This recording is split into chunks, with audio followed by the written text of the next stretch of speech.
And we're live. Oh my gosh. Hello, everyone. Welcome to another episode of Exotics Radio. I am Crax, your host. Today is going to be a free-for-all. It is Have a Drink with Me Friday, as I just said. And I've got a bit of a drink prepared for myself. I got a little bit of Coke and rum. So I want to know how everybody's doing. Say hello in the chat if you want a proper shout out. So I don't know who joins. Right now, we've got a low enough followers so I can give everybody a proper shout out and hit all your questions. Again, today's going to just be a kind of a free-for-all. I missed last Wednesday. I ate something I shouldn't have, apparently, and I had an adverse effect, and I'm not going to get into too much of a detail, but I'm here today, and better than ever, I should say. So I hope you guys have had such a great week. I've had a pretty decent week, other than just Wednesday. So Zelig is like, no one. No, there's people here. Oh, I forgot to set up my banner. Ha ha ha ha ha. Oh, let's try to edit that. I'll just create a banner.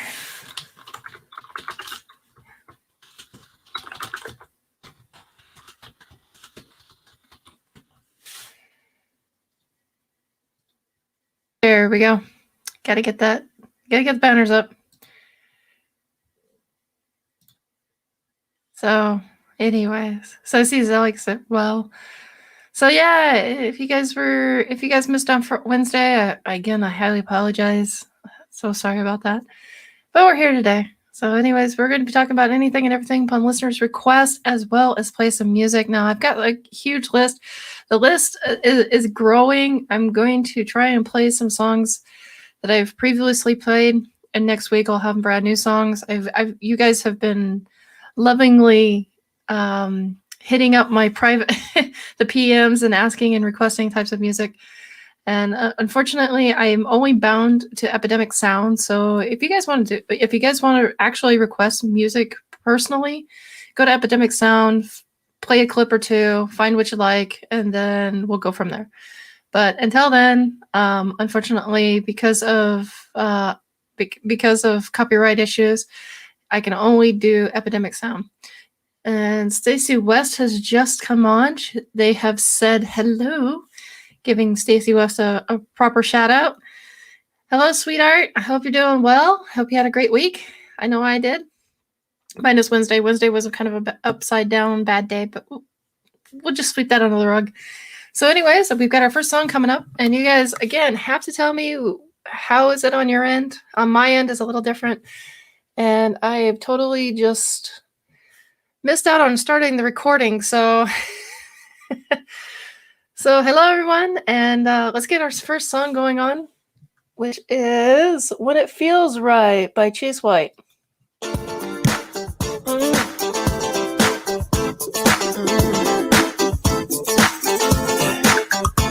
Let's get it on to your favorite song.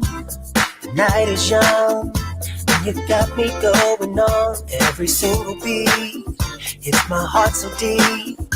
Wanna wrap my arms around you, 'cause you sweep me off my feet. Girl, you know that there ain't nobody moving like you. You know you got me. I love the things you do. Maybe I'm getting into trouble, but I just wanna be your lover. 'Cause you're making me feel. I love when it feels right. It is just one of these nights. Love so strong, can't be wrong, all because of you. I love when it feels nice. You're the apple of my eye. Love so strong, can't be wrong, all because of you. 'Cause I love it.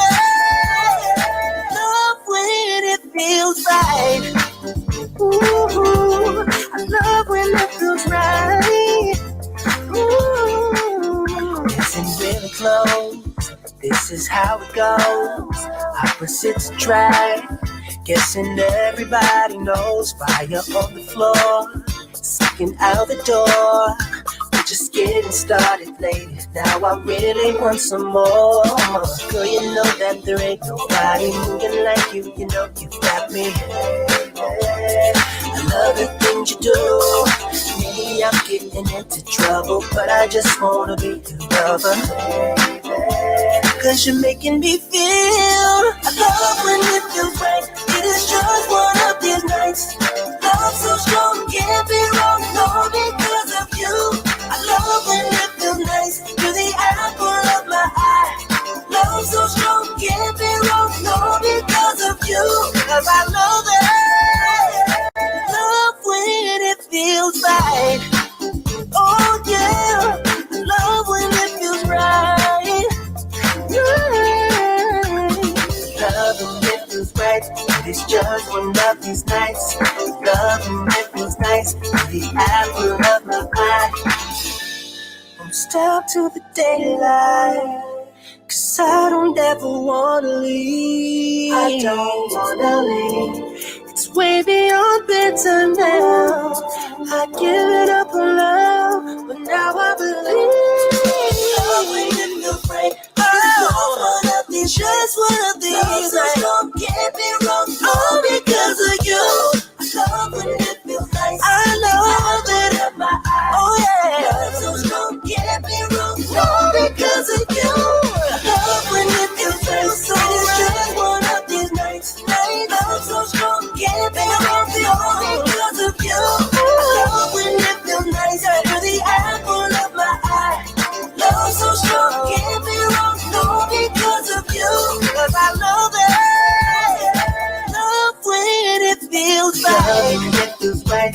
It's just one of these nights. Love when it feels nice. The apple of my eye. Love when it feels right. It's just one of these nights. Love when it feels nice. The apple of my eye. Hey, I got to have you, baby. I do. It feels so right. It feels so right. It feels so right. And welcome back, everybody. I'm just here jazzing along. Oh my goodness. So I hope the quality is good for you guys. I've done some tweaking. Unfortunately, my brain is about to explode with this dang thing. Oh my gosh.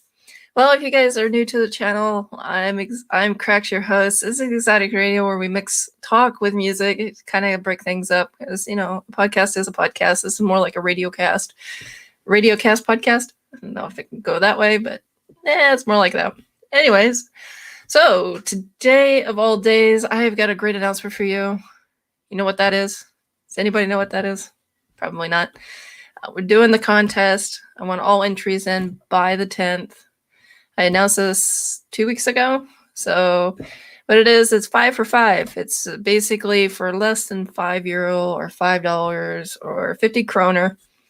You have to build up a enclosure. If you're in for the contest, you get bragging rights. You get to come on the show, explain what you did. And Scott's Animal Adventures will be the judge of that. So he apparently can figure out how he could do it. So he's like, I'll be the judge. So we've got Ophi's Spider-Verse saying, hey. It's good to see you, Ophi. I hope you're doing well this week. I know this, like I said, Wednesday was a little bumpy, but hey, we're here. So how's it with you guys? You guys have to tell me. I'm kind of solo here today.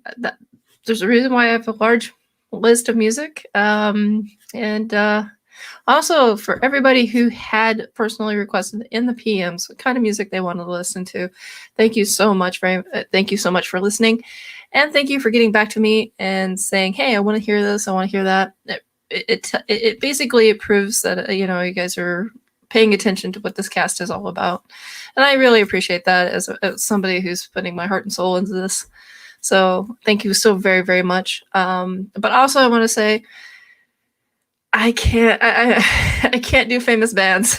I would love to play some famous bands, some famous music, but it's a radio podcast on YouTube. So I have a lot of copyright issues I have to obey, or laws I have to obey. And that kind of restricts me to what I can pay for. And right now, the only thing I have is Epidemic Sound. And that may not be for very long, because, my time is running out. So while we still have it, though, I might as well use it to its full extent. Yay!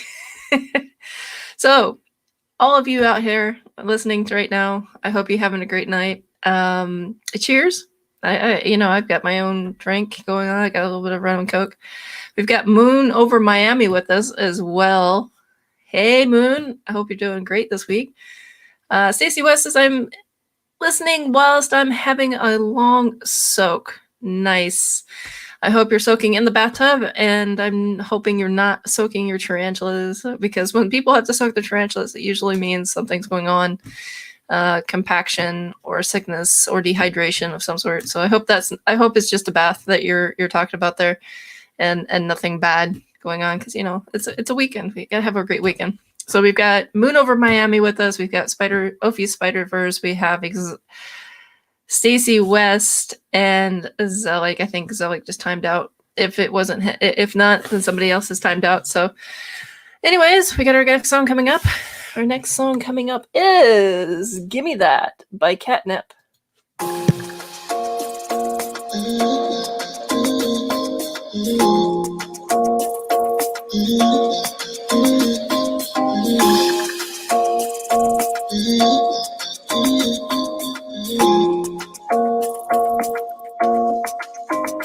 Why you wanna run away? Why you gotta be afraid? I wish I could make you stay, 'cause baby I love you. Why you tryna break us up when I'm tryna build it up? I wish I could make you stop, 'cause baby I love you. Guess I'm gonna dance alone tonight. I'm gonna miss your body. You know I can never get it right without you. No, I don't wanna step into the light if I don't get you, shawty. You bring out the sweetness of my life. Oh yeah. Come on and give me that, give me that, give me that good, good loving. Come on and show me that, show me that, show me that you're the one. I move to the left while you move to the right. Why you tryna fight? Just come on and give me that, give me that, give me that good, good loving. Give me that, give me that, give me that, give me that. Give me that, give me that, give me that, give me that. Give me that, give me that, give me that, give me that. Give me that, give me that, give me that, give me that good, good loving. First you wanna come around, make me say you're leaving town. Everything is upside down. Oh baby, I love you, yeah. Why you gonna leave when I need you the most? Wherever you go, I'll be there, you know. Don't be a stranger, don't be a ghost, 'cause baby, I love you, yeah. Guess I'm gonna dance alone tonight. I'm gonna miss your body.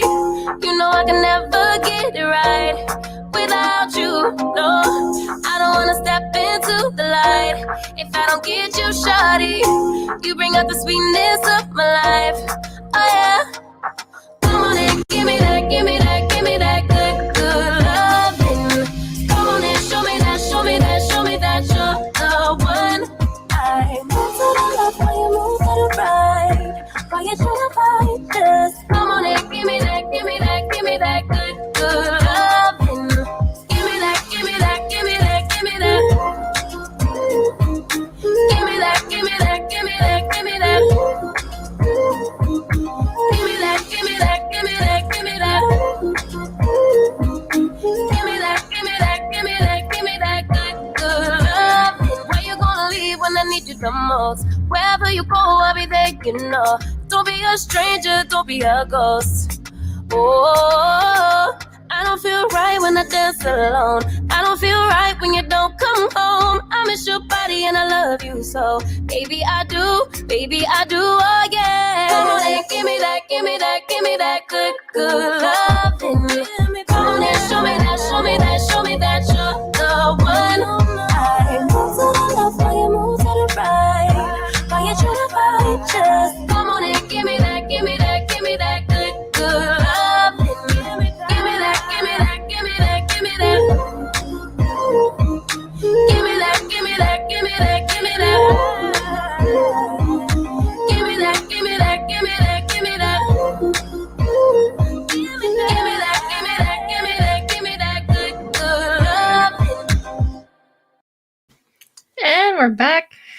Oh my goodness. Eric's like, Eric, I love your name. I've always been in love with your name. I'm just hoping you'll change your name to James T. Just saying. Then I can just properly call you Captain. Oh my goodness. We're having a good time. We're having a good day today. So generally what we do on Have a Drink with Me Friday, we generally have a sort of interview going on. You know, I should plan these a couple weeks ahead of time, but I just don't. For some strange reason, it's always on the fly on the same week.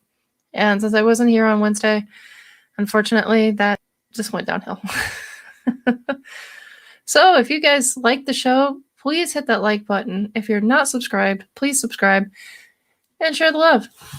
Just saying. So anyways, I hope everybody having a great day today. I know I am. I get to hang out with some of the best, coolest people in the world. And we're all spider lovers. Well, most of us. So I'm a very happy camper. I'm very happy. I could die with my life completed. Just saying. Now, I do have a shout out to the Old Man's Podcast with Grammy and Eric, of course. The reason why is because a while back they asked me about knitting, and so I said, hey, a couple of teddy bears would be great for my nieces, and that is on the way. We're going to see how long it takes because Dina Joe, which is a co-host on the Old Man's show, her letter took like, I think, 5 months, something like that, to get to me. So, Ellie, hey, Ellie, you should be able to call up. You should come on and say hello. I like how Ellie always has something to do. She's like, I'm here. I'm either doing the dishes, watching the kids. I'm doing the laundry. You're always doing something. So I got to give you kudos. So I got a song for you, Ellie. Since you're so busy and you're always busy, which I'm not making fun of that because, you know, I can't sit still from either. So I totally feel you on that one. So, Ellie, I've got a song for you. Our next song coming up is Sign by Living Caliber.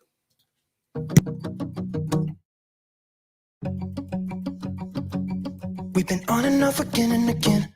I don't know which way we're going, no control. You push me, then you pull me back in. Don't know if I can decipher how your mind works. Yeah, you leave me wondering what it's like to feel your skin. I will keep on trying till you give me a sign. Give me a sign. Oh, give me a sign. Baby, give me a sign. Just give me one more. You leave me hanging, begging for more. Think that I'm addicted to this, can't resist to be a little risky and go for it, cause I want you close. I'm so exposed when you're keeping me wondering. You know I'd do anything to be in your arms again. So give me a sign. Give me a sign. Oh, give me a sign. Baby, give me a sign. Just give me one more talking to you.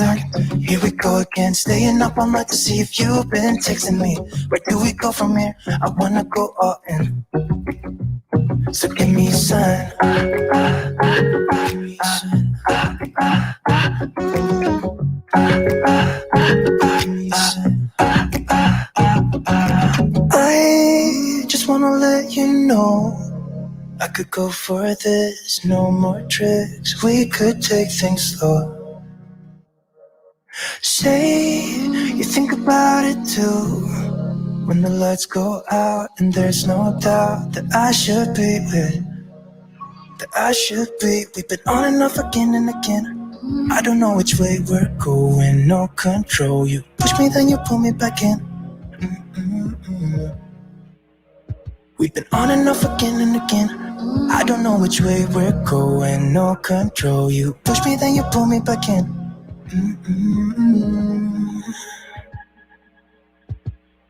So give me a sign. Give me a sign. Oh, baby, just give me a sign. Baby, give me a sign. Just give me one more talking to you and here we go again. Staying up all night to see if you've been texting me. Where do we go from here? I wanna go all in. me a sign. Yeah, give me a sign. Give me a sign. Just give me a sign. Baby, give me a sign. Give me a sign. Just give me a sign. Just give me a sign. Give me a sign. Just give me one more. And we're back, or at least I'm back. Oh my goodness. I hope Ellie liked that song. I just picked it out just for her. Oh, I figured a little bit of a nice mellow song to go with your washing your dishes fit pretty well. Oh my gosh. So my legs are on fire right now. Just to point that out. Just some odd thing to say. Mainly because the weather is going from warm to cold, and then back to warm, then back to cold. And so it's just drying me out. Moon over Miami says we've got 4 likes. Yay! That's 4 more than I had, so I'm pretty happy about that. Don't know what to say. I'm swimming here. I need a co-host. I need somebody here. No, I'm good. We have a long list of music coming up for you guys because I had no interview planned. So unfortunately, you guys are going to get quite a bit of music mixed in with a little bit of here and there, a little bit of statements here and there.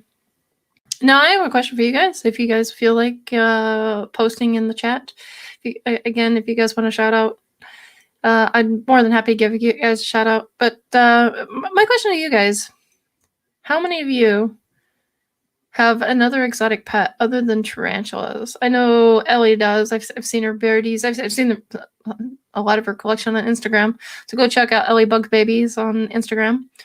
But for me, it's basically just my tarantulas that are my exotic pet. But I want to know how many of you have something other than your normal collection, something other than a tarantula or a spider.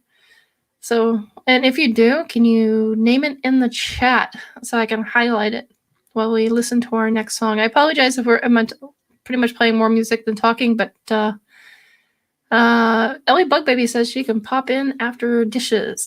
You're more than welcome to. It'd be great to have you. Eric Kirk says, my niece Morgan owns a bearded dragon, and his name is Axe. Oh, that's great, Eric. We have quite a few beardy owners here on chat. Well, I don't know directly in chat. I know Ellie owns one, but it basically is the community as a whole. So yeah, definitely send them our way. Let them know. Let them, if they have any questions, if they just want to nerd out on bearded dragons, be more than happy to bring that up. So anyways, while Ellie does more dishes and I'm sitting here floundering, Moon over Miami said, did you see the Kim Kardashian bearded dragon? No, I have not. I'm not into the Kardashians very much, so I try to stay away from the social media kind of stuff like that. I run away in the opposite direction. But anyways, our next song coming up. Yes, we have quite a bit of music. Our next comment, It's All About Us by Jocelyn Edgar.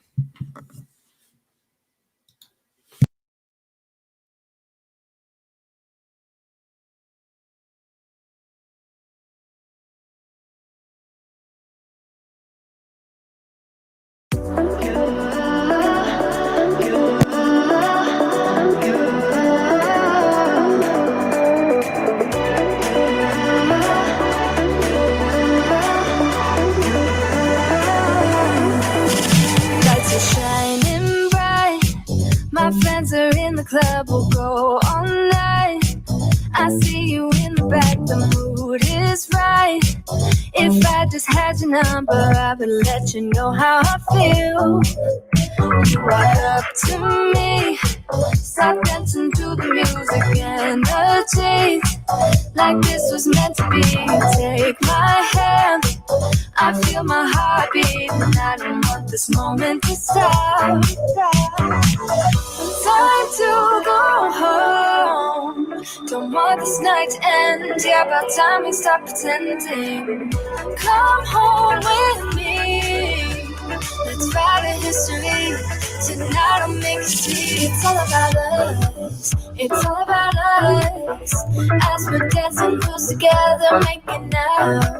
It's all about us. us. It's all about us. There's a magic in your eyes, can't get enough. Feel your hands, the way you're touching me around my neck. Got chills down my back, you do it right. The way you're holding me, no, I don't want this moment to stop. No need to fight it, I cannot hide it. We won't regret it, so come with me, maybe we're meant to be. A perfect melody, and I don't want this moment to stop.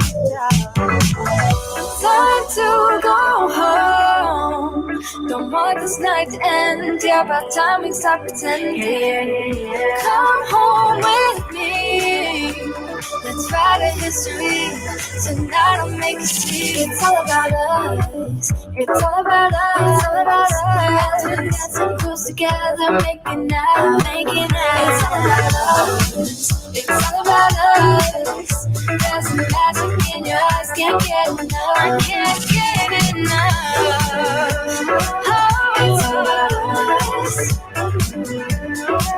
It's all about us. It's all about us. It's all about us. Time to go home.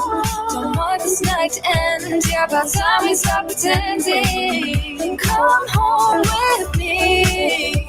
Let's write a history. Tonight I'll make you see. It's all about us. It's all about us. About us. We're dancing close together, making out.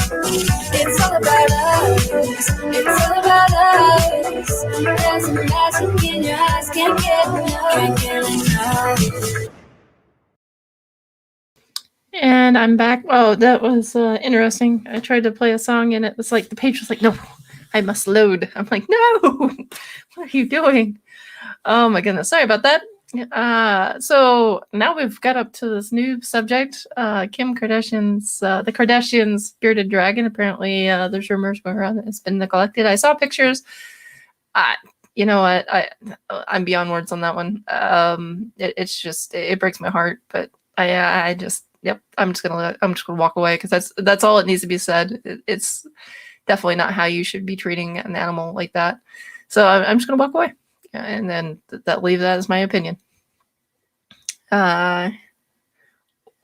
Ophi's Spider-Verse says, okay, here's my list.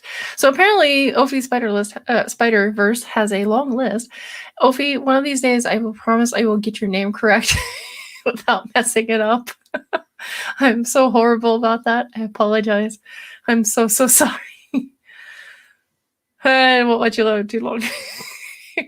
We'll do a part A and part B. 1 and 2. I'm looking forward to seeing what Ophi has. Oh my goodness.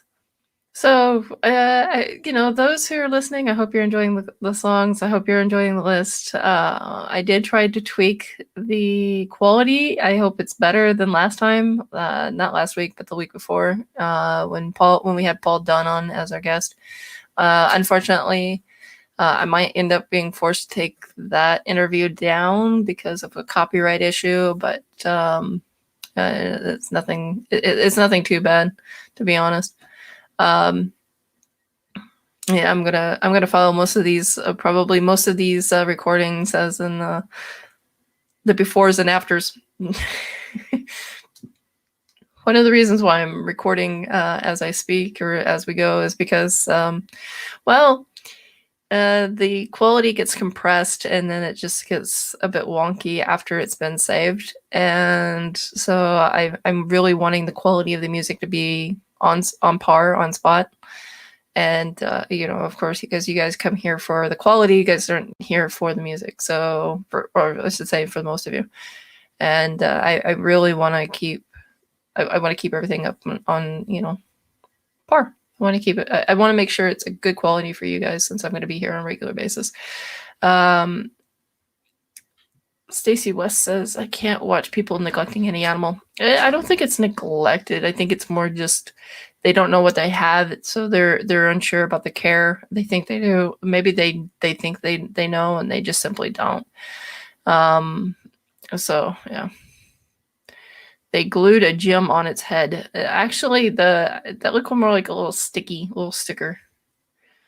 But yeah, no, like I said, I saw that and I was like, I bet you that's one of those little skin stickers that you put on your skin.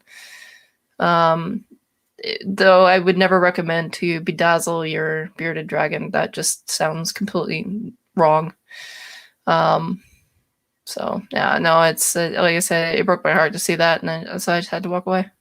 You would think that, you know, as much money as they have, they would put up this elaborate setup instead of doing something silly and stupid in my book. So before I get too heated, we can change the subject, because I things like that really just drives my gears. So I'm waiting for Ophi. And I'm waiting for Ellie Bug Babies to come on when they're done. So Ellie, if you're still listening, you're probably still doing your dishes. I got another song for you. Got 8 people according to enter the room. So if you guys want a shout out, please leave a comment in the chat section so I can see who's in here and I can give you a proper shout out. And if you've got an account or if you've got something you want to say, feel free to just say it. Let's see, what time are we at? Oh, we got plenty of time. Oh my gosh.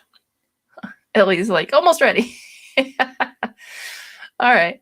So while Ellie gets Ellie's getting her stuff together, what we're gonna do is we're gonna play another song. I know tonight's full of music, but Ellie will be on here pretty soon, and then we'll start talking about a lot of things. Hutker HD. Hutker is in the house. Give my old friend a shout out. Ophi says it's so long, Cracks. Okay, let me see what I can do. 5 at a time, Ophi. 5 at a time. They have a third eye. Oh my gosh. Yeah, no, like I said, that Stacey West, that they did. They put a little sticky gem on top of the head. And so I'm and the way she's carrying it, that's what's killing me, is how she's carrying it. I have a manual labor dishwasher, uses good old hand grease. Ellie, I feel sorry for you. I feel you, because some dishes I have to do by hand, but I have a dishwasher that does the dishes for me, and I would never entrust the other person living in this house because they don't know how to do dishes too well, and I'd like to eat off my dishes. So yeah, I have an actual plug-in, uses real power, does a good job on the dishes. Oh, all right, ladies and gentlemen, we got our next song coming up. So while Ellie does her thing. Wasted.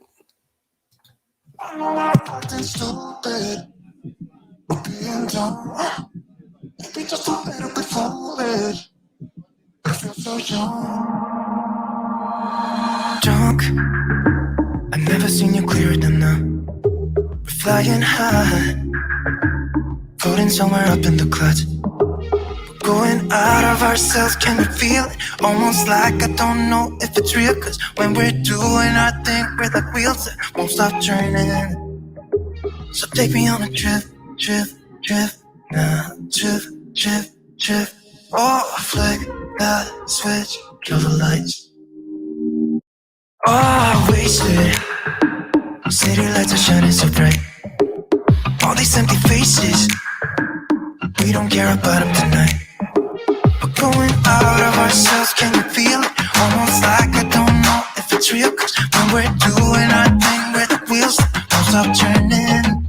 I know we're acting stupid, we're being dumb, maybe just a little bit foolish, but I feel so young.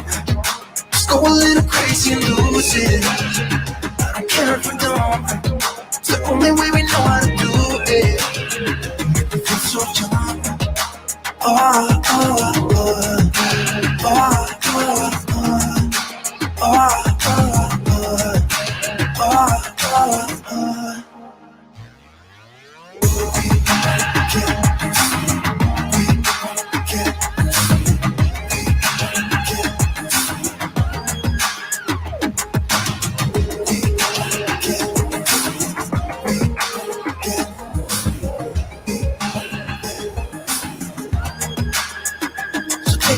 Drip, drip, drip, drip, drip, drip.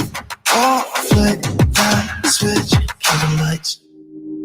I know we're acting stupid, we're being dumb. Maybe just a little bit foolish. I feel so young. Let's go a little crazy and lose it. I don't care if we're dumb. It's the only way we know how to do it. I feel so young. I know we're acting stupid. Maybe just a little bit foolish. Just go a little crazy and lose it. It's the only way we know how to do it. Kill the lights. And I didn't quite catch that in time, so I apologize. Okay, so I missed some of the comments because I was reading on what was going on with the Kardashian bearded dragon. And I'm glad people are calling around on it and raising a fuss. But maybe instead of harassing them, just inform them. So that's my only take on that. Let's see. Moon over Miami says, yes, you need to wash the dishes to put them in the dishwasher. I never do that. I just rinse them off really well. Zelik, me to have one as well, called Craig. Yeah, I tried to come over and do Zelik's dishes. It's called I like to actually eat off the dishes and not have to worry. Sorry, Zelik, I'm going to throw you out. Since you tried to throw me under the bus, I'm going to throw you under the bus as well. I'm going to take you with me. I'm going to take you with me in style. So yeah, but get a little more on the topic, since the Kardashian bearded dragon seems to be a popular subject right now. Yeah, no, like I said, I saw some people actually harassing them, and it's like, don't harass them. Just inform them. Don't call them animal cruelty, because I imagine her mind was in the right place, but or her heart was in the right place, but her mind wasn't. What I don't like is how the animal is being held. And I saw some pictures. There are some posted pictures. The animal looks pretty well, but I don't own a bearded, so I can't make that call. But yeah, there are some pictures out there with the beardy not in clothes, and it looks fairly healthy to me. But again, I don't like how she was holding it. I don't like the idea of putting stickies on an animal that doesn't have stickies and it's supposed to have stickies. They're supposed to be basking, enjoying a meal or two, and getting fat and running around. And Ellie is with us. All right, Ellie, I'll send you a link. I'll post a link or the invitation in the chat. Here we go. There you go. Ta-da! When Ellie comes and joins us. And if you guys hear a meow or two in the background, that's because my cat's desperately trying to get in. So I apologize if you guys hear any meowing. It's my cat Sean, from the sound of it. I have 3 cats. One has a cute little high pitch, and the other 2 have a very annoying meows. I love them to death. They look cute. But my God, when they meow, it's like, oh, why? Ooh, no, Moon, that's just gross. Stefan Harp has come in. Hello, Stefan. How are you? I hope you're doing well.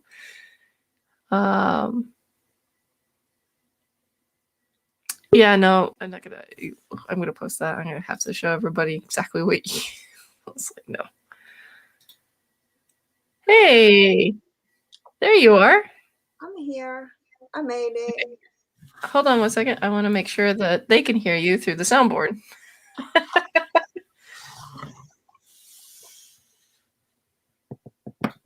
Yeah, it looks like they can. Oh my goodness. It's the first time you're on the show. I know. You made it. You know what happened? I end up spending so much time doing uni work and going on everybody else's stuff that my stuff gets left to the end. So then when I finally got 5 minutes, I'm doing that, and then someone else is like, hi, you're actually here. And it's like, I'm busy. You're popular. You're like, I just want to take care of my own. To be fair, as long as my housework can get done, my kids and my animals can get fed, and my uni work can get done, that's all that matters. That's true. That is very, very true. Oh, How are you? so what are you having to drink? Nice. Oh, I'm not the only one tonight. Yes, thank you. There is a God. What's having my How could you not? It's Friday. Exactly. Oh my goodness. All right. So Skull, I'm gonna have my rum and coke. I've got some rum and coke set up for me. So. Oh, I've got to do sherry all the way. I'm a sherry person. Oh really? If not sherry, sambuca. It's got to be a sweet, sweet thing for me. Oh okay. I like whiskeys and rums, but sherry and sambuca is probably my favorite. Yeah, well, if you're drinking them straight, I definitely would agree with that. But if you're mixing them, I would definitely go with something a little more on the bitter side, like like a rum.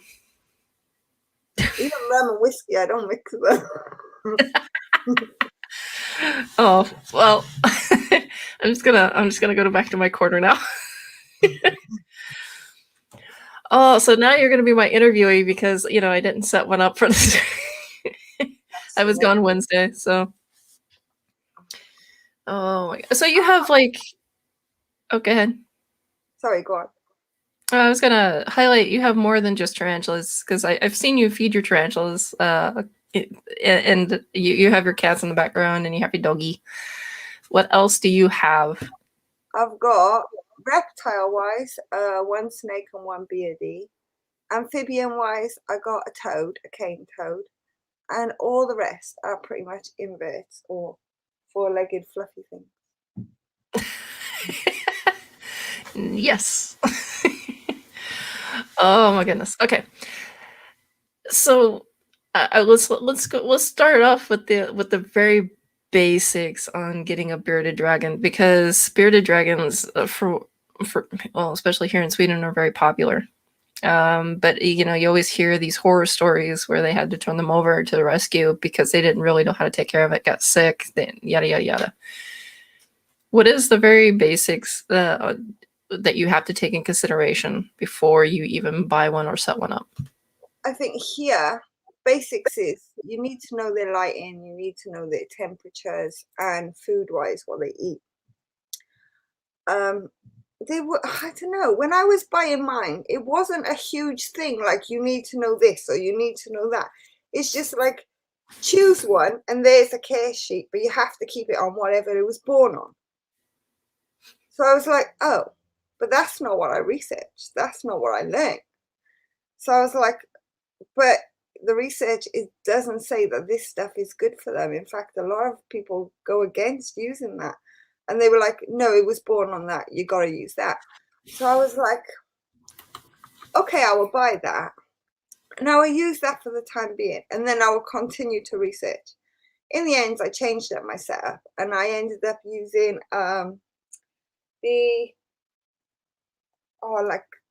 what do you call it now? The beardy sand, beardy life sand with the calci sand and all that mixed in, along with the excavator clay, so it can dig around and make tunnels and hide.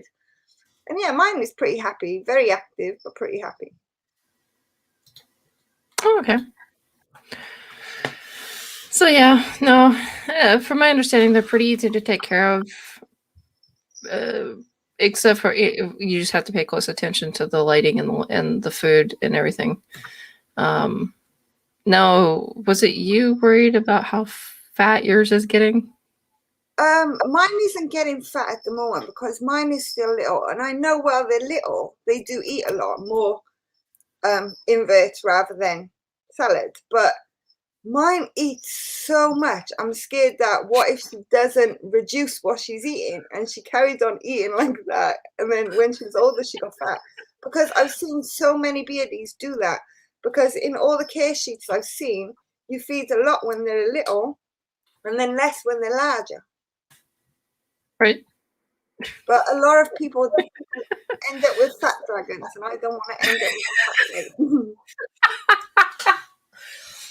Well, we've heard it here first, ladies and gentlemen. She does not want a fat dragon. A fat dragon is a dead dragon because it's not a healthy dragon, is it? Let's be fair. No, they don't do well overweight, even in the zoos. I think snakes are about the only ones that do really well overweight, because then you can go on to what we call a forced hibernation, or basically a forced when you stop eating. What happens when you stop eating? It's a there's a term for it. I can't think of it right now. Fasting. You can do a forced fasting on a snake, and then they do well. So I see you're distracted. No, it's the cats. The kids have left biscuits on the table, and I've missed it. And the cats are attacking them. Oh well, they got Belvita for snacks. Good luck with that. I foresee a mess later, but Yeah, they eat anything. They're worse than the dog. They've even become dogs. They're like dogs like nice. Nice. Yeah. My cats are the same way, so I have to admit, my cats are like, if it hits the floor, it's theirs. And there's 3 of them, so it's like anything that hits the floor is gone in a split second. You just have to take your eyes off it for a brief moment to grab something to clean it up with, and it's gone already. One thing is, I really do not know how my cats are so skinny. Apart from they're running around, they eat so much. Like, I've never seen an animal eat so much. Not even humans eat as much as they do. And they're like, yeah, we've got Asha Rants. Oh, Asha, hey. We've got a famous DJ in the house. Not sure if you're familiar with Asha or Sound Cave. Was it Man Cave Sounds or Man Cave? I know he does Man Cave Sounds and Man Cave something else. But he's actually a famous underground DJ. So. Oh, I don't know very much about the underground world on this side of the world. Oh, I was gonna say he is on your side of the world. He's from Nottingham. The last underground music DJs, underground clubs, anything like that I went to, they were all in Africa. I have no clue what goes on here. Oh, okay. I guess so, yeah. I don't have that luxury of actually enjoying life here. You sort of got to work just to stay above ground. Yeah, no, it's I think that's just about everywhere. The only luxury I get is when I get to feed my animals. That's basically the basic joys in life is feed my animals, and then it's work. Oh, for me at the moment, I do uni, so I don't have to work so much. But I'm sick of staying at home now with all this COVID, and I'm just after a job anyway. I don't even care what kind of job it is, or even if I go backwards in the world at this point in the day. I just want to be out of the house. Yeah, you guys, we didn't have in Sweden, we didn't have the lockdowns like you guys had. Actually, I think the worst of it for us is our mail got shut down. Our stores are limited what they can buy to try and keep supplies up. And our main thing is you can't be more than a couple people in a restaurant. I think that's pretty much it. Oh, and the bars close at 8:00 now. They don't close it. So much. We're allowed outside for 1 hour of exercise and to go shopping or to pick up medical supplies. Oh, I would totally abuse the whole hour thing. I would totally abuse that. I'd be like, yeah, I'm going out. If nobody caught me, and then the one time they catch me, oh, I'm out for my 1 hour. What are you talking about? For the first 6 months of the year, oh my God, we spent most of it outside. But the thing is, you're not allowed to leave your area. So there's only so much you can do in your local area. Oh, we have. I just sound like I'm bragging at this point because we have the mountains and we have the forest here. See, I'm really speak of the river, but still, I can walk from here all the way to the next states, or how do you call them? We call them areas here. They're like, yeah, and still walk back again within the hour. Oh, okay. That sucks. Now we have sceneries. We have old cities, old towns. that have historical significance.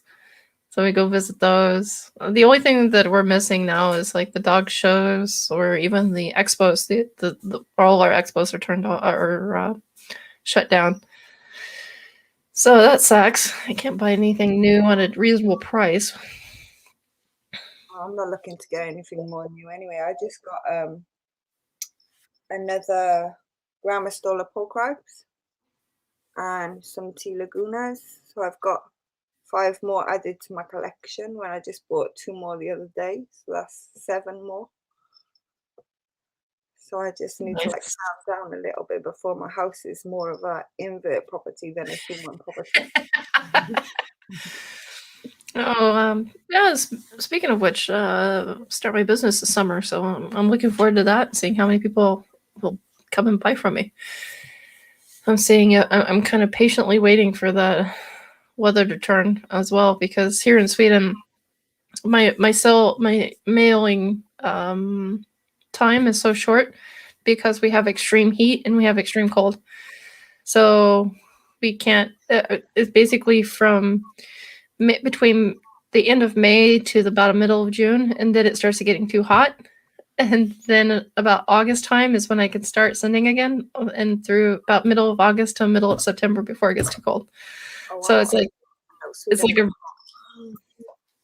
yeah, no, it's not us, it's the countries that have to get it sent through. So say like I was sending you an animal, it would probably go through, well, right now I can't because COVID, but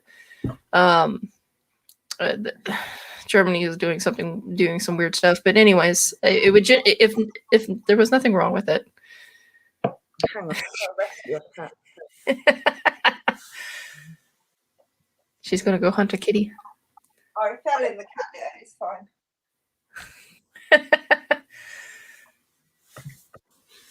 It's all buried in. I've like enclosed everything, but they try and get on top of the cat litter because it's like, you know, them enclosed boxes. Yep. So it's one of them, but it's like in that corner, the back corner, there's like a corner space where I keep it, and I've enclosed it, and they try and get on top and then fall in. Yeah, no, I can't use those. Unfortunately, my cats make a huge mess of them. I'm like, yeah, I can't. You know, it's so funny because the walls become decorated with whatever they ate, and it's like, oh, why? You have a litter box, just use it like normal. I have that when the dog eats, because obviously I got a bulldog, and like her nose and her mouth sticks out more than her nose, but she has to sniff it before she eat it. So she literally just like sticks everything in, and it goes everywhere. She's plowing it down as she's trying to eat it. It's like so bad because all my walls are white, so I've got to like repaint my walls every single time, because when you wash them, the drywall comes through, and I'm just like, I gotta paint again now. Oh, but you don't have wallpaper? Oh no, I didn't. Like, this was a brand new house, and they already painted it white, and I painted all my other houses white just because it's easy with white. You know, if you get bored of white, then you can change the picture, and it can look different. So it makes it easier just to keep it at one color and change all the fabric things. So yeah, that's what I do. And this one was already painted white, but they didn't put any underlay paper on. So I've just been coating it. No, Asha is saying, is this the woman from Wales? Yes, I'm from Wales. It's so funny because if I hear a UK accent, not to sound bad, but you can always tell who's from the north and who's from the south. And that's about as far as my distinction goes. But I hear some... I'm from Wales. Everybody else says, where are you from? You don't sound Welsh. You don't sound Welsh. Well, I was going to say, Asha's from Nottingham, so he's really good at distinguishing dialects. Excuse me for 1 minute. I have a phone call from my granddad. Yep, no problem.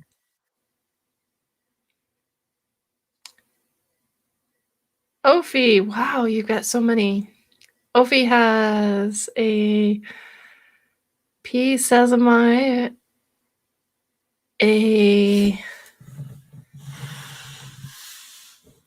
oh, wow. Ophi, you have a lot. You have too many. Too many. Now, Ophi, is this all, are these all tarantulas?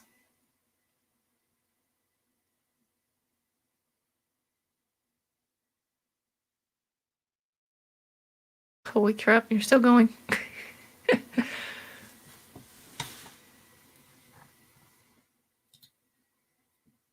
I'm just going to show everybody what you've been sending. I think it's fascinating. Sorry about that. Oh, no problem, no problem. I'm glad you muted, because you'll be surprised how many people forget to hit that mute button, and then we happened to hear things that we were like, that's a little too much. That's all right. I'll probably have to take a break in, I don't know how long, or I'll have a delivery coming from my grandpa of a child. So I'll have to quickly pop it up to bed and stuff, and then I can come back.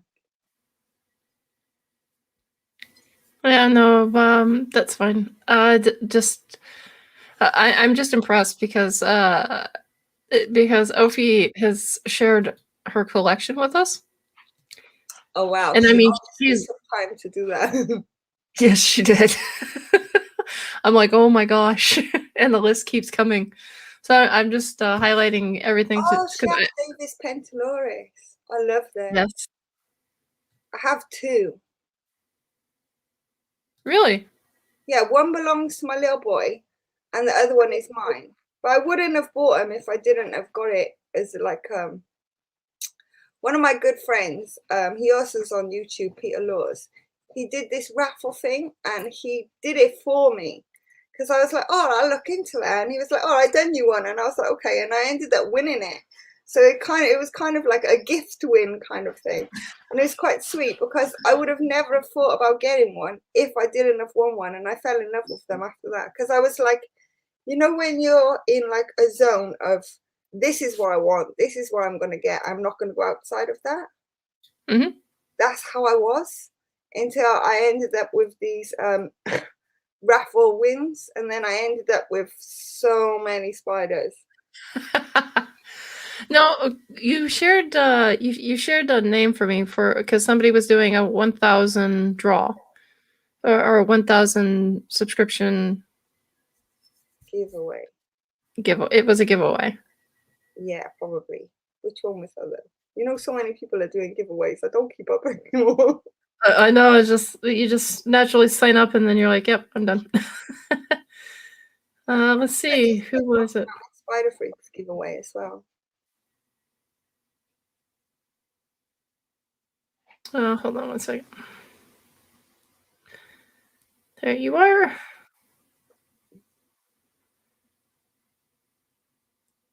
I love the way she's numbered them so she can keep account. Yes, exactly. I was like, she did her list rather well. She organized that. I used to have all mine logged on database, and then I was like, this is too much. AB tarantulas. Ophi, I have to give my hats off to you for that huge list. That's incredible, and the fact that she has numbered them as well as she's written down the male or female next to them. So she did an excellent job. She has so many, and I thought I had a lot. I only have 61.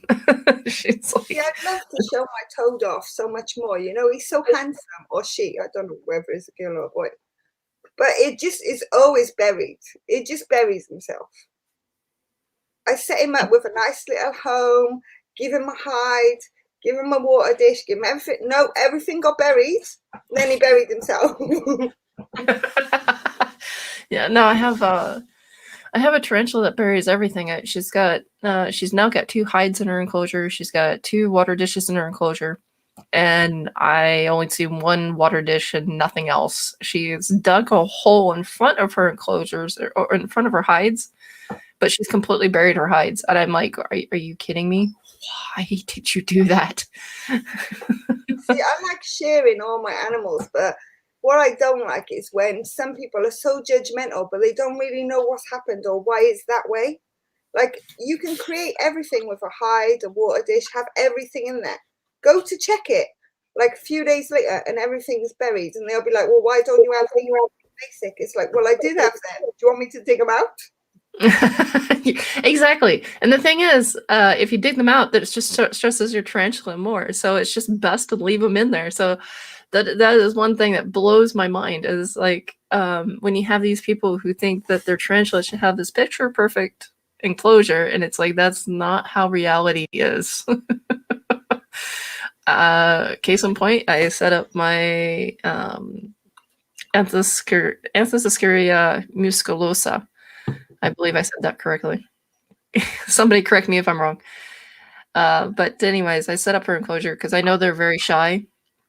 So she has a lot of plants. She had a lot of original plants in there, some live ones. Those got destroyed within a week after her getting put in there. So those got taken out because I didn't want them rotting. And then I put in fake ones, and she started plucking the leaves off the stem. You know, she started chewing through those and started shoving them into her, around her little hide area that she had made a new hole to. I'm like, are you kidding me? So her total enclosure looks like a complete mess, but that's how she wants it. So I just threw a shirt over her enclosure so she can have some privacy. So that's how I get to see her out. When I first put my LP into her house, like, because my LP was the first spider I had, and I had done research, and it took me about 3 months to buy this spider because I didn't want to buy a spider. My daughter wanted a spider, and I was like, keep a tarantula in the house, really? What if it gets out? What if this? What? Like, I was one of them people, what if? I still am with a lot of things, but not with the spiders anymore. So, yeah, I ordered one, and the keeper that sent it to me, he was like really good for about 3 months, explaining this, explaining that. And then when I was like, okay, I'll buy it, what do I keep it in? He's like, you go and buy a 45 litre tub, put some holes in it, put some soil at the bottom, give it a water dish, give it a hide, and it's done. So I'm like looking around now for a box and some soil. I didn't know how much soil. Oh, that's awesome. I love that. Because that right there is perfect. That is how reality is. But the worst part about it is I bought this spider. He knew I just bought this spider. He knew I had to go and get this stuff to put the spider in. And we were in lockdown. So it's not even like I could take a stroll to get stuff. Yeah, I'm just lucky the box came. The box came, nothing else came. So I'm like, the box is here, the spider's here. But I haven't got soil. I haven't got a hide. I haven't got a water dish. What do I do? No. He's like, you got paper? I'm like, yeah, I got paper. He's like, you can put paper down and hopefully the thing I'll get here. Otherwise, you can look for your local reptile store or anything like that. You can get stuff from there. I was like, okay, then fine. So lucky enough, I put paper down. I rehoused it onto this paper. Then in the afternoon, the soil came.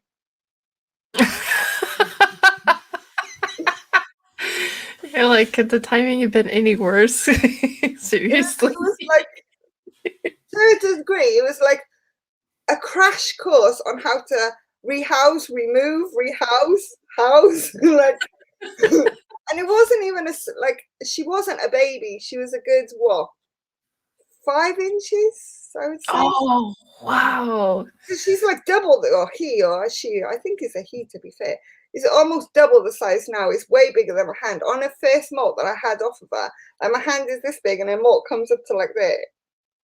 Oh, wow.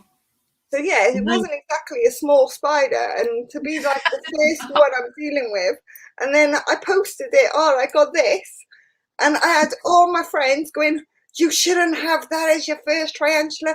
They're so dangerous. You know you got asthma. You know you got allergies. Oh. I was just like, okay, well, if that's not supposed to be my first spider after I've housed it and rehoused it and housed it again and rehoused it again, I've fed it and dealt with it so many times, what am I supposed to have? They said, oh, you got to have a grammostola. I said, yeah, but they're getting extinct and very hard to get. They said, well, you got to find one because if you're going to take care of that, you're going to need to learn to take care of a grammostola. So I found a grammostola. It was like 0.5. Oh, no. Yeah, I Completely bought the different. Gramastola at 0.5, and now it's like 1 centimeter. Oh No, yeah, no, that's they're okay. very slow growing. They're slow growing too. So that's The something other that ones are slow growing though. Only the Porteri and the Rosea. really. They're the slowest. All the others, I've bought them all at the same size. I have, apart from the one I just bought now, because she's like a sub-adult. She's like 4 years old. All of them I've bought roughly at 0.5 to 1 centimeter, and all the others are like this big. Oh wow. Where the Rosea Wow. and the Porteri are still at 1 centimeter. Oh wow. That's well. I would almost say, well, you know who's going to be a female. To be fair, some Um, of them are female. My Gramastola porcripes, they're both female.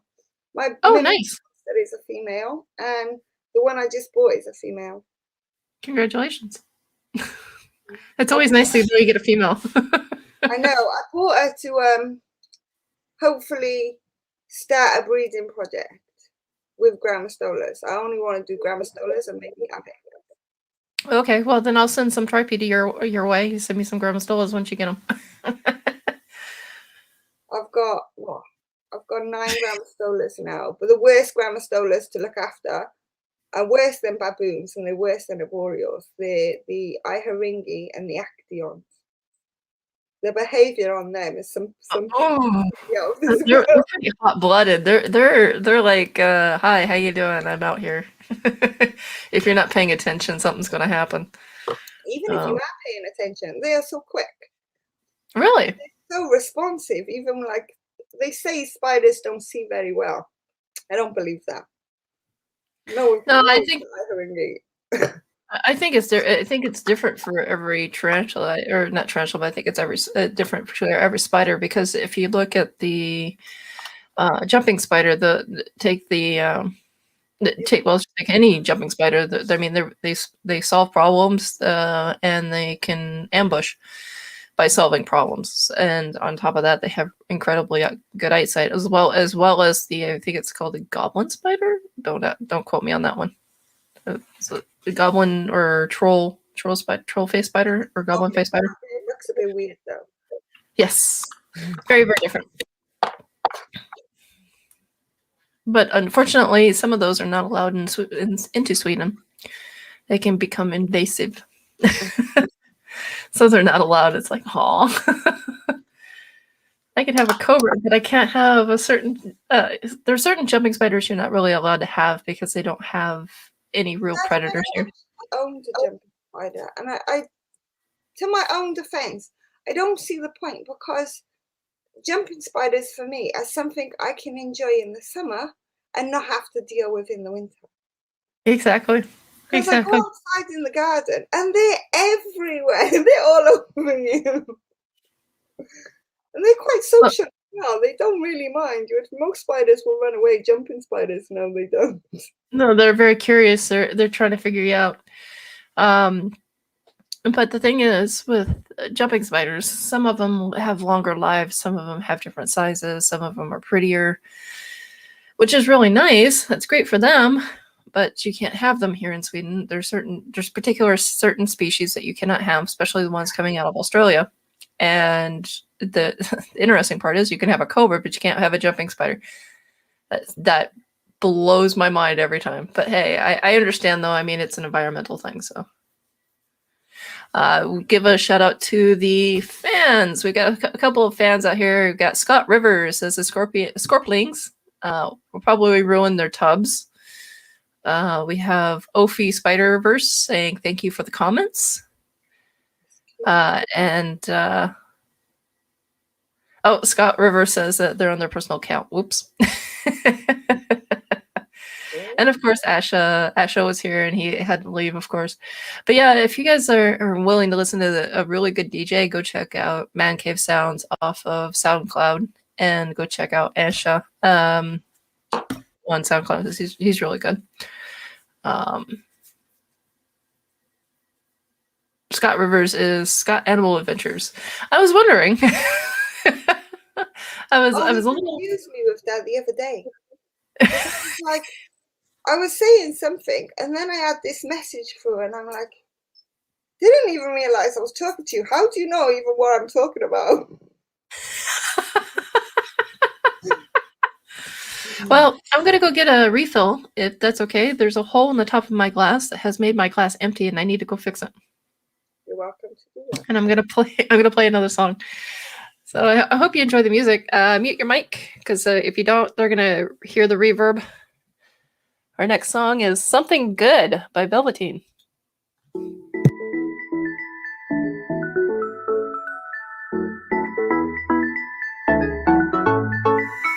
I've been waiting all my life for something. I've been down the darkest roads and up in the clouds, but I've always felt that something's missing. That was until I found you right in the crowd. You came into my life and started a fire.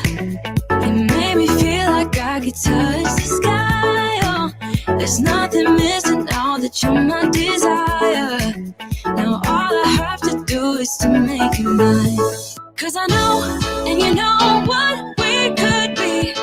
Like a song, like a perfect melody. Baby, don't say you don't believe in me. 'Cause you know, and I know, we're onto something good. You know, and I know, we got something good.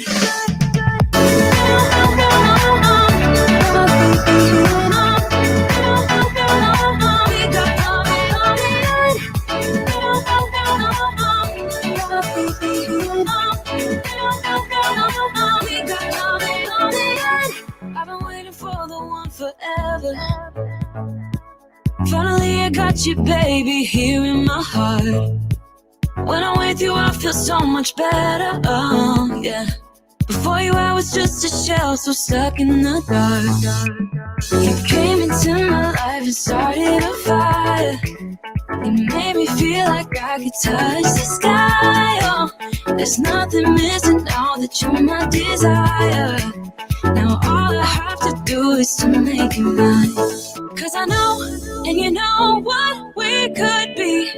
Like a song, like a perfect melody. Baby, don't say you don't believe in me. 'Cause you know, and I know, we're onto something good. You know, and I know, we got something good.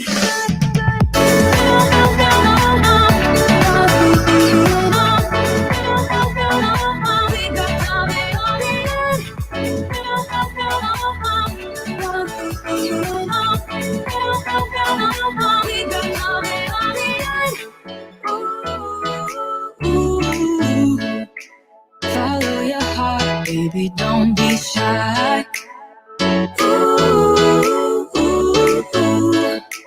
Just follow yours and I'll follow mine. 'Cause I know, and you know what we could be. Like a song, like a perfect melody. Baby, don't say you don't believe in me. 'Cause you know, and I know, we're onto something good. You know, and I know, we got something good. Something good.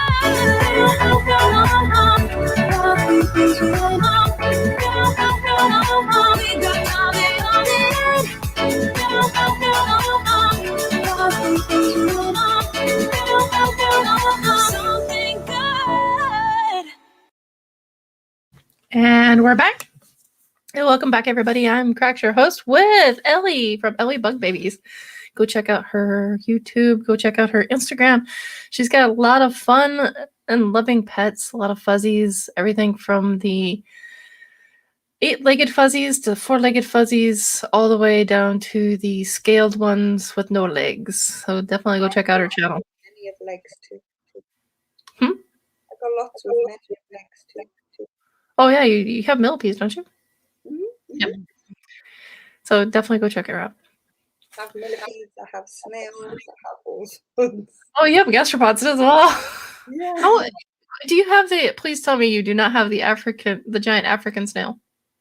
I have 10 of them. Somebody had let them loose here in Sweden, so they're everywhere, Oh wow.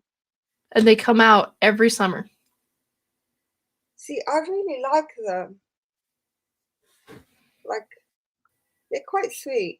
and they just are there. They destroy everything. I put Christmas trees and stuff in for them for Christmas. See, they destroy everything. They eat everything. They eat it. So you can imagine being a farmer, and then, well, we also have this one snail that is from Spain as well, and that has worked its way here, which is sad because it depends on whatever if you're running, jogging, whatever, you hear a crunch, you don't know if it was from Africa or if it was from Spain because they're both about the same size. It's like, oh. So okay, now you get my question. All right, so I saw somebody talking. They had an African snail, and they were trying to figure out what's it. The African snail. One of them had a shell, and it was cracking all the time. Calcium. Yeah. So the veterinarian had decided to tell them to start let them chew on the bird. The little bird calcium. Yeah. The bone herring bone. So apparently that fixes it. So, ladies and gentlemen, if you own a snail, I keep put them in mind, but we go through them like nothing. Like I put 4 in about not even that long ago, maybe like 2 months ago, and they're already finished.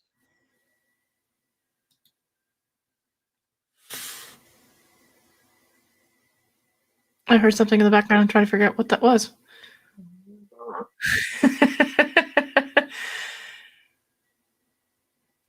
But yeah, no. Yeah, I don't know. But the African snails here are a pain in the butt, because especially when you're trying to drive your car.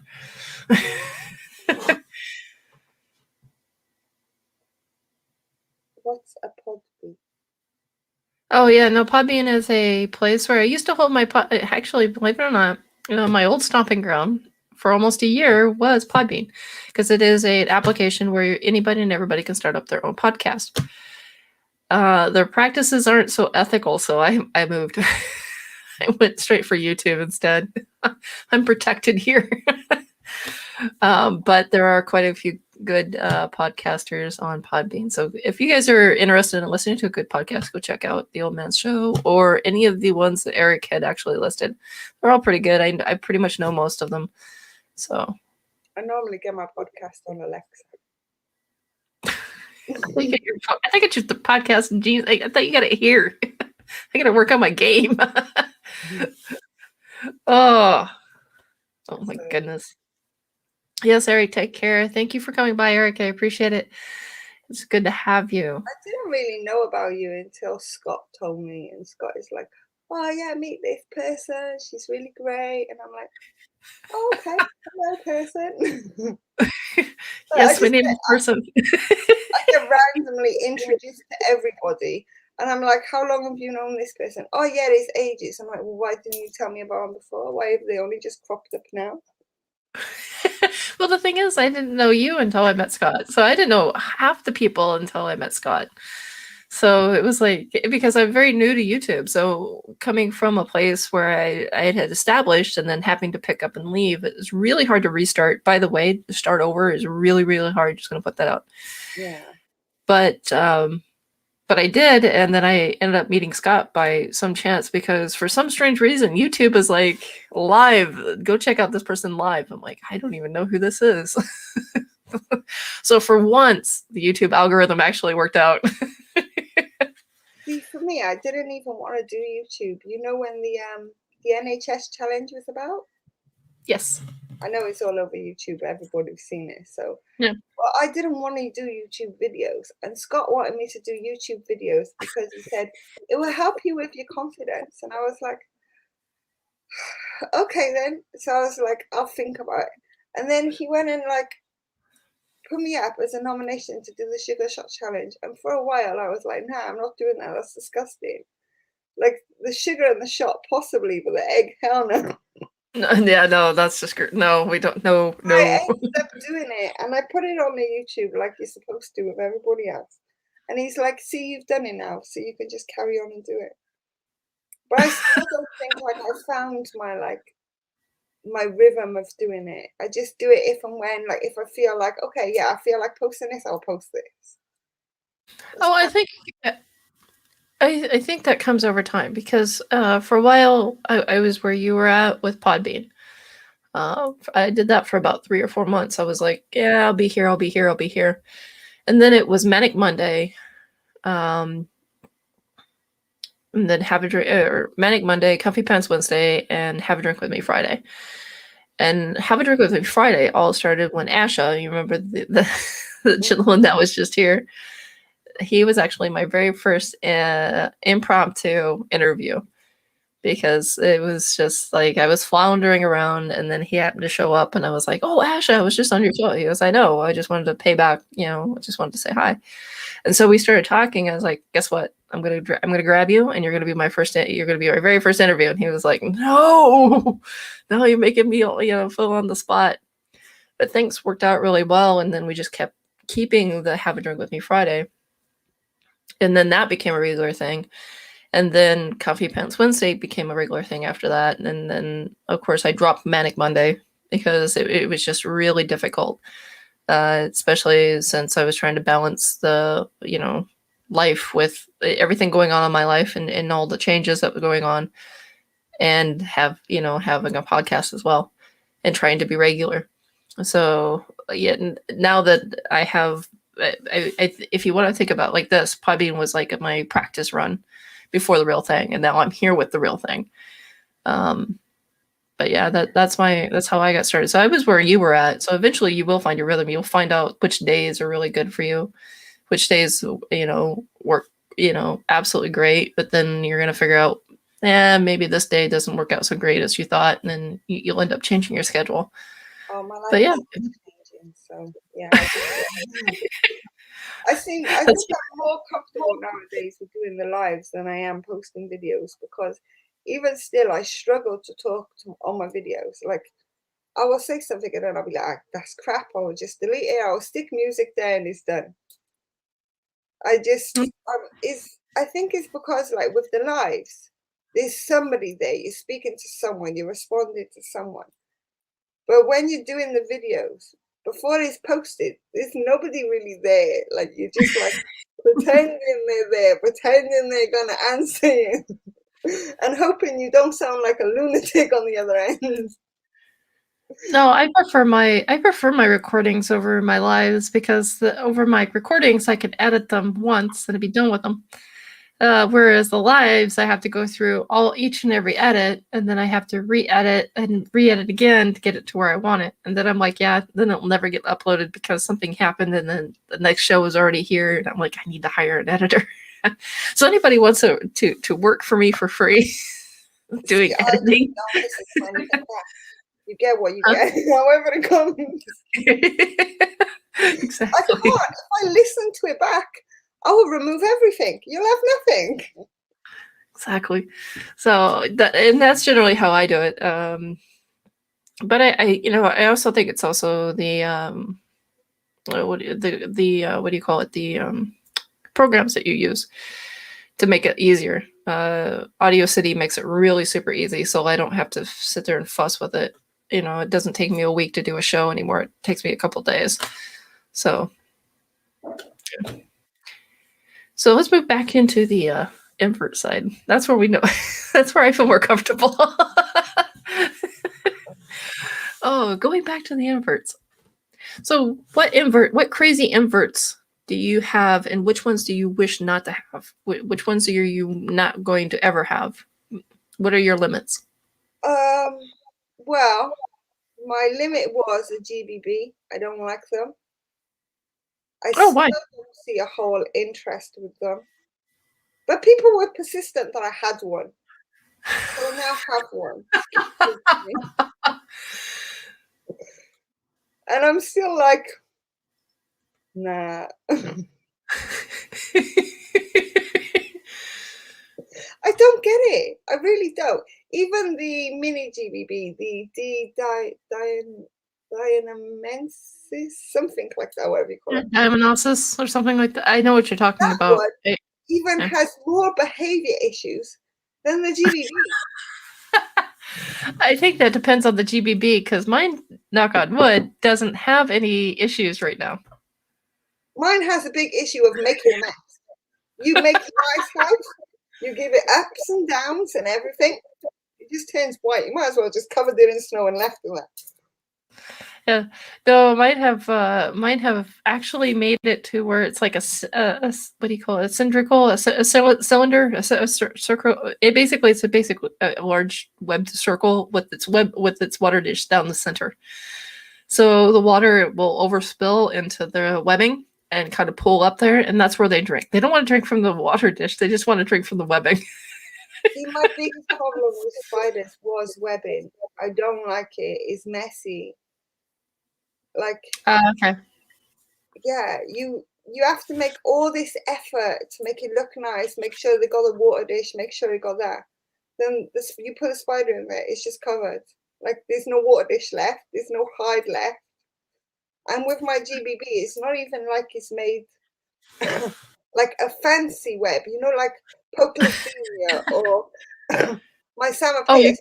You have this like tube and it goes up and around, and they've done some like with a GBB. It just looks like a blanket. Oh, not mine. Mine actually has a maze that's facing the glass, so I can watch them crawl through it. It's really cool. Oh, mine is so thick you can't see anything. It's just white. I'll take pictures for you. Ophi Spider-Verse says I'll put it back up. The Diochithyophili diamathnethus. Too many letters. Somebody hated people or decided to be a masochist and then say it, or is it a sadist or masochist? Though they've made the word so long, like why? Were they just trying to make the name more exciting? So like, oh yeah, you can't say it, so what is it? You know, it was like the Actually, no. That's not true. Actually, what's going on with that? Now, mind you, this is from studying at the university. When you see a Latin term or Latin name, part of it has to do with the build, how it's put, basically the markings, everything, the size, everything that has to do with that. So it has to particularly belong to that. And then they want to tack on part of their name of the person that discovered it. So that's why you have this kind of smooth Latin name in the beginning, because it's the genus that cannot be changed. But then you have the species, and that is part of the Latin term because of the family that it comes from, mixed with the family name of the person who just found it, basically. So you have that's why the last part is usually this weird mashup of what in the world were you thinking? So I swore when I was going through the university, if I ever discovered a new species, it would just be called Fred. At least it makes it easier. Exactly. You would know exactly who discovered that. But sometimes, like, see, because of my dyslexia, I learn the species name, and on the labels, if I have more than one, I have to write one full label, so you have the full genus and the full species. Then all the rest, I'll put like the initial for the genus and then the species. But when I say them, sometimes, like when people say them, because I'm not very good at reading them, it's easier for me to read their common names. So they will say something and I'll be like, is that? But if I'm writing it, I will know what you mean, and I will always write the species name. It's weird how I do it, but that's how it works for me.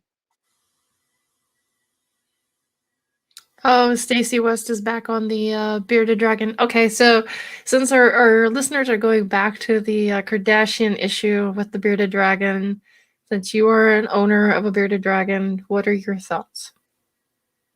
And be nice. Keep it clean. I had to check it out during a song. Actually, why don't we do that? We'll take another break while you check it out, and then you can gather your thoughts about it. So, ladies and gentlemen, our next song coming up is Sun Goes Down by Lively, Starlight, and Mia Furman.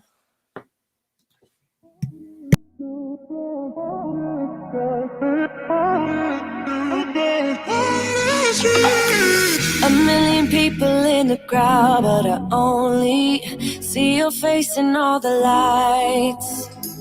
And as the bass keep pounding on me, baby, I really wanna make you mine. I don't really care about love. I don't really care about happy ever after. Something about you gives me hope. Something about you, yeah. When the sun goes down and the night sky's falling, do you believe in one-time lovers? 'Cause deep inside of my wildest dreams, you'll be by my side. When the sun goes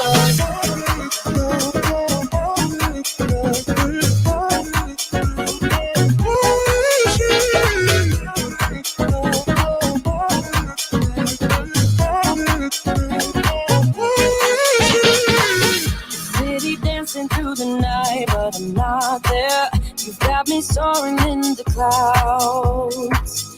And as the ocean is surrounding me, baby, I'm sure we lost track of time.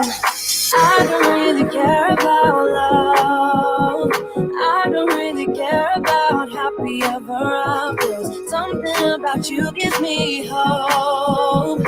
Something about you, yeah.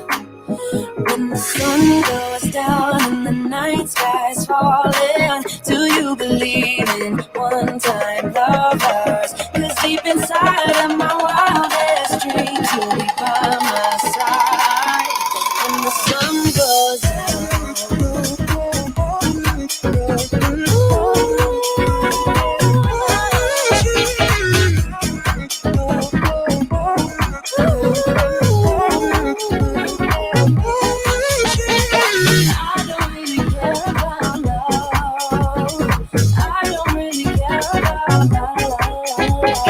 something about you gives me hope. Something about you, something about you. When the sun goes down and the night sky's falling, do you believe in one-time lovers? 'Cause deep inside of my wildest dreams, by my side. When the sun goes down. And we're back. Ladies and gentlemen, Crack's your host. We've got Ellie's bug babies with us. Right now she's stepped away for a brief moment. She has a kitty doing her substitution. So we could play a game. What is the kitty thinking right now? As I see a yellow eye, it's watching something. So the kitty is watching something. So what is it thinking? I'm going to bet that she's got something in her hand. Probably food. Maybe a drink, and the cat's jealous, wants to try it.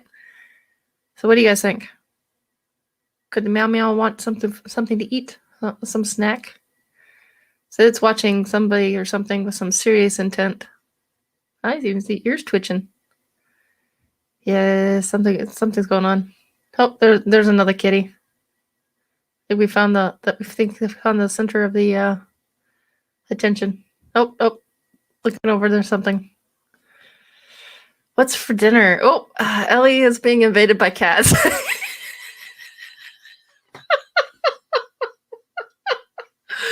Oh, so I guess Ellie has now been replaced by her cats. Hello, kitty. Hey, cousin. Hey, Gooman. What is for dinner? Well, I had baked lasagna earlier. Homemade lasagna. Nothing beats my lasagna. I'm thrilled to eat that. So, while we wait for Ellie to get back, why don't we play another song? Oh, I think, you know what it is? I think Ellie had her delivery, so she had to take... Oh, there she is.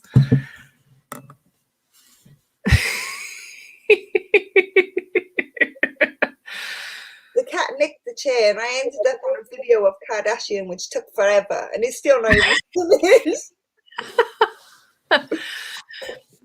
Oh my goodness. No, it's like your kitty was seriously intently watching something, and then all I see is eyes as the other one jump out. I was like, oh, okay, that's what they're intently watching. And then the other one's like, what's this? What are you doing? I was like, oh, well, now you've been replaced. Your cats have come and invaded. Oh, it's a kitten. Oh, I got 2 of the little monsters. Hello, little monster. No, do you have are they a particular breed? Because I know they're both black, so I'm not particularly sure, you know, because the one parent and siblings to that parent and mother of that parent is all black. But then the dad comes from a different family, which I know the family, and they say it's like this, but to me it just looks like a normal tabby. So Oh. I don't know the whole cat genus or whatever else, but they wasn't cheap kitties, that's for sure. No, I own Balinese. That's the reason why I asked. Balinese are not cheap either. They're Every time the vets ask me, I just say stick mixed because I have no clue. they're a barn. I was gonna say barn cat mix. The best mix out there. Actually, they actually have healthier, longer lives than actually the purebreds. It's just that They're very like loving though, but they're also really wild. Are you wild? Yeah. they're just jealous of that drink you just took, and they're trying to figure out what you just had. They just sit. It's really funny how they sit because my cats have no dignity. They sit sort of on their base of their tail. Like I never thought they liked that, but these do. Like she just sit like a child, like her arms are at the top. And then she sat on the base of their tail with her legs spread open, no dignity or nothing. You're like, oh my gosh, cover it up. Always like that. The boy does it, and he lays on his back with everything just sprawled out, like I'm available. Gotta air it out. Everything just gotta get aired out. It's awesome. Oh, I see. Scott says that you're a witch who morphs into a cat. Oh, I wish I was that cool, you know. No, I know, right? If it was that cool, I'd be using my abilities for something else. I do like witchy things though, so I'm not against it.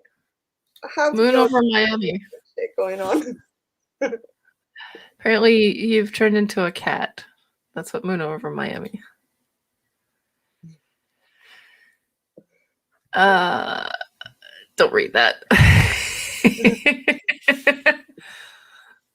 Yeah, I'm not gonna put that up there. I'm gonna leave it as child friendly as possible. Leave it as clean as possible. Oh, they know I'm not in a joking nature. I think Scott's channel brought my joking nature out in me. Oh, now I know. You talking about Scott Inverts? Yeah. He can't keep a subject. He would like it a little silly. I think that's a construction thing. Because I know a lot of guys in construction do that.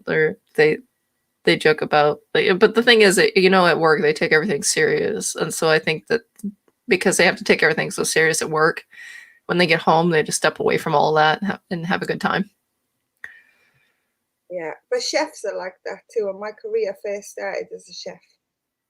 Oh wow! Like when I was working as a chef, like I was the only girl in the kitchen. And boys are boys. They don't really care what comes out of their mouths.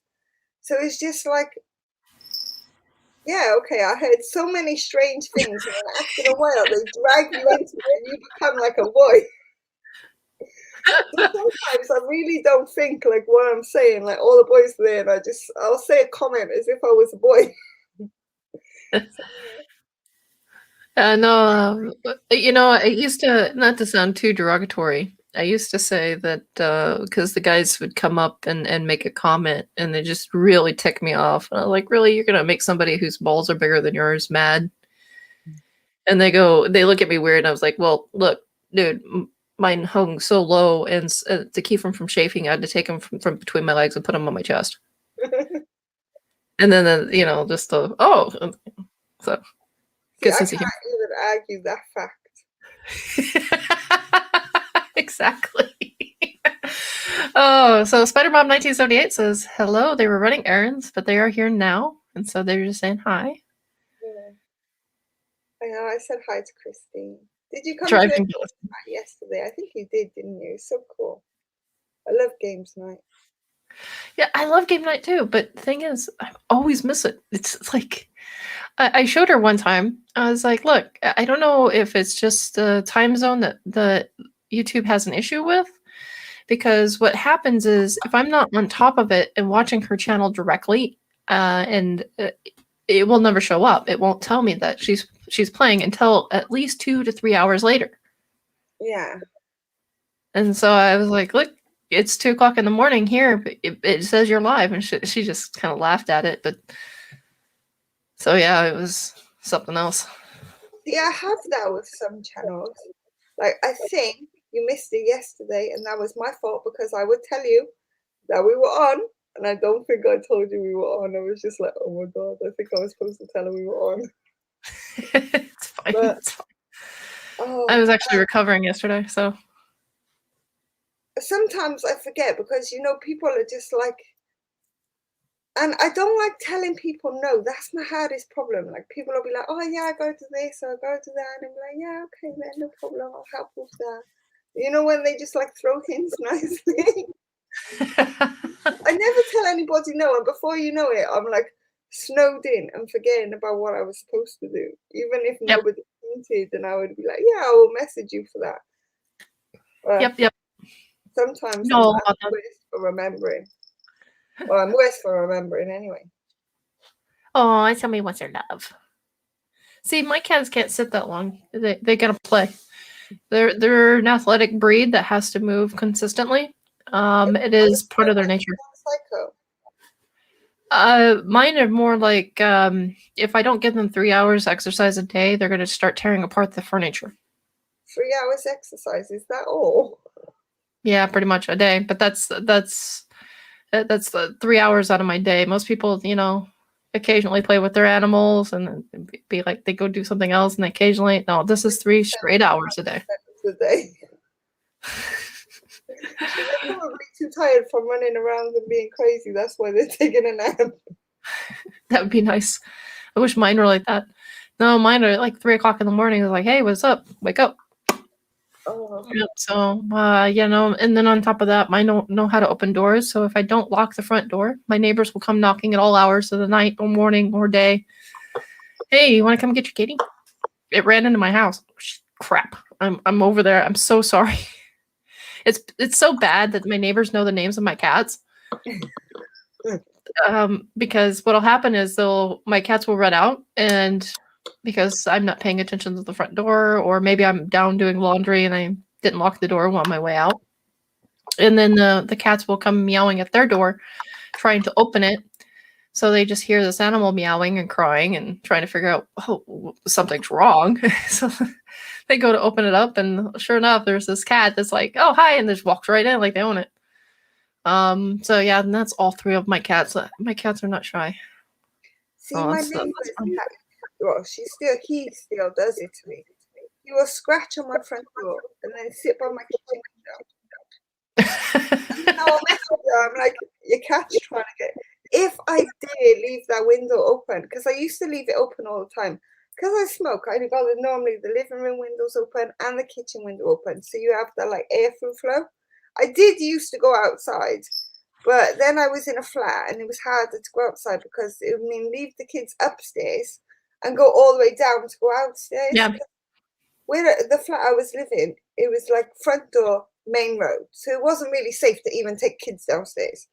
So that's what made me stay in the house. I did quit for a while, but then I ended up back smoking again. So I got used to smoking in the house. That's why I smoke back in the house now. But I probably should move it back outside, but I'm just too lazy because I'm comfortable now. So yeah, I leave all the windows open, but next door's cat used to come in and she would eat the cat food. She would eat the dog food. And then she would do nothing. And I'm like, your cat keeps licking all my food. What am I going to do? She's like, no matter how evil you feel, keep your door closed and keep your windows closed. Don't let it in. But you do feel really bad because it's like, I know she got food because she got more than one cat.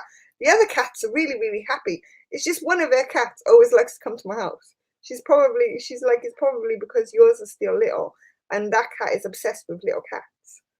Oh, okay. It likes to care for them and like cuddle them and lick them and stuff. But yeah, they do get on really well. My cats won't go outside though. I took them outside on the grass the other day because it was sunny, and they were just scared. They were just like,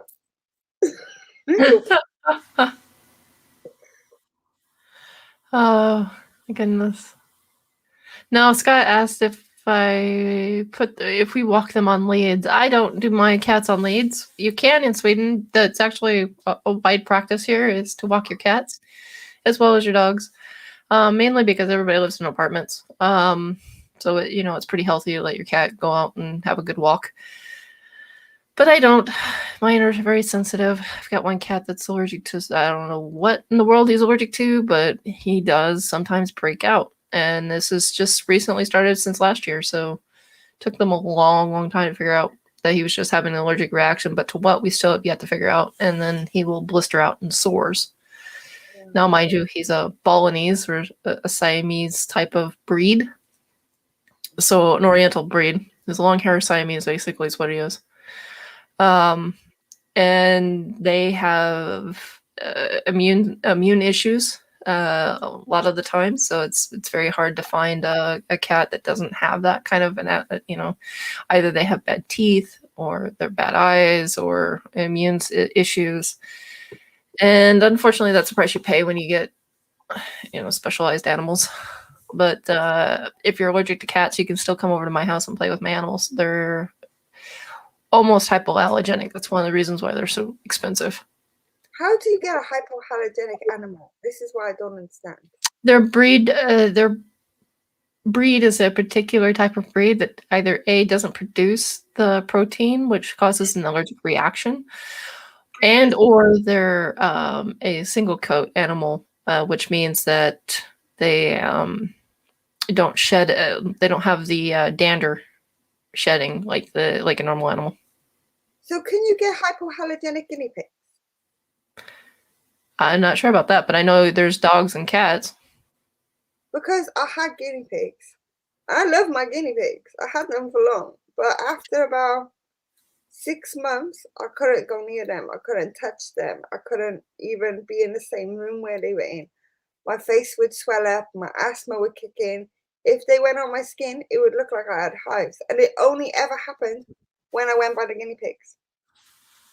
I don't think they have a rodent that does that. Oh, no, they do. The wombat.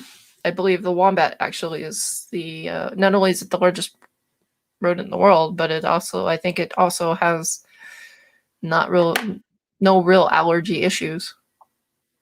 Well, seems to be the only one. Like, I had it a few times with my nan's indoor rabbits, but I don't know what it is. Maybe it's to do with the dust or something like that. It could be their gender because they are very what do you call it? They have a lot of I don't want to call it dry skin, but they have issues with the skin. That's one of the reasons why they kind of have to give them dust baths and stuff like that. So see, I just won't get any more guinea pigs now. Now mine have gone. Like I had them, we kept them for 5 years. Mm-hmm. So I'm one of these people that when I get an animal, unless I have to get rid of it, I get it for life, like for the whole duration of that period, because you can't just have a child and then say I don't want to deal with the child. So why get an animal and then say I don't want to deal with the animal? So you really can't do that with kids? Pardon? You can't really do that with kids? My sister says I could totally argue that point with you because I always get my nieces. Oh, at the moment I'm at that stage. Like people ask me, "Oh, would you have any more kids?" It's like, no, I got 2. What do I want any more for? Do I look that crazy? But I'm at that stage where I do like kids, but I'm one of these people who would rather borrow and give back. So yeah, if you need a babysitter, I'll have the kids. Then you can have them back. That's perfectly fine for me. I have 2 of my own. I don't need no more. No, Ophi Spider-Verse is, I believe they're just joking around saying skinny pig. They're basically hairless guinea pigs. But I don't know if it was the hair or if it was the clothes or if it's because the way they live. Because here we keep we have like these huge cages for guinea pigs, so you can keep them in the house, and that's Okay. what mine would live in because we didn't have an outside. We had flat, so we had to keep them inside. So I don't know if it was because of that. But even the ones that are kept outside in the hatches, I still have the same problem with them. So I don't really know what it was. All we know is it was that was causing the problem. Scott says signing off on my mental health isn't really there today. I'll probably miss you the chat if I stay. Scott, you're fine. You can stick around if you like. You know. But I did think that Ophi was making fun, making a joke. But apparently there is a thing called a skinny pig. Pigs. We do have the Oh, old or pigs. something new today. Yeah, they are quite cute. They kind of look a bit like I saw that on the picture there when I looked it up. They don't like, really look real. To be honest, they look like the hairless rats, the little the ugly hairless rats. see, when I Hairless first moles. saw That's what it was. them, It was hairless they look moles. like moles. Yeah, moles. Oh my gosh, they kind of look like that, but I don't know. I just won't Not risk like it because I know I already have allergies to guinea pigs and them little like rodent animals. So I'm just like, is there a point in even trying it? Because what if I try it and then I get really sick again? It's not worth it. It's not even worth putting animal through that.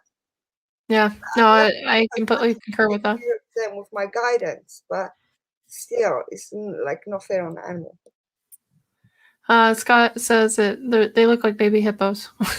Hippos are cute, Yes, baby hippos are awesome. but hippos are The thing scary. is that their parents make like the worst parents in nature. That they're like the absolutely worst parents ever.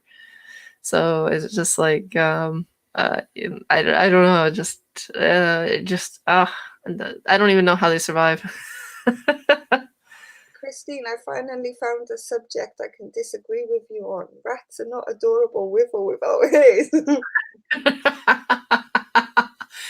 Oh, They're going into something spelly, but that's about it. Spider-Man says hairless rats are adorable. I'm totally scared of rats. I'm scared of mice and I'm scared of rats, which is really Oh, odd considering I feed my snake mice and I feed my toad mice, but they're dead, so that's fine. yeah, they're pre-killed. Here, you want to hear a funny law? In Sweden, you can only feed your reptiles pre-killed that have been humanely killed. You cannot feed live animals. Oh, see, I don't know with rice and math. With I can't even say it. Rats. No, I don't like them. Like we have where I live. Okay, where I live is all my houses are new, and they're sort of built on like this kind of like farm marshland kind of area, which hasn't been used for years. So they made like a nice little house here. Now our houses are on them. They're sort of like invading our area, which technically they're not. We invaded their area. But when you see them, I won't go outside. I'm like, no. I stand by the door and I'll be like, no. I'll be stamping on the floor to hope to feel so they feel the vibrations and like run away. I'm so much on edge if I go outside and I've seen them outside. No, I can't deal with them. You would love Sweden. We don't have rats here. We have one type of a mouse, and it only comes out a certain type of year, and that's it. It's really strange because like if you took me to the pet shop and it was behind the glass, I would see it. I would casually move on. Like not act like I was afraid or it bugged me. Like I would even look at it and be like, that's ugly. But if I saw it like not in a cage or not frozen, I would be You're like, nope, that's not you. No, I would love to say that I'm the same way when it comes to cockroaches, but I'm not. I know if I go to an expo and there's cockroaches there, because there always is, live food, for, our invert. I kind of have to stay on one side of the opposite side of the building. It's like I can't do cockroaches. I can't do it. I just can't do it. They make me feel sick almost. Just seeing them, I can't do it. Africa then, because they are everywhere and they're worse than In Hawaii.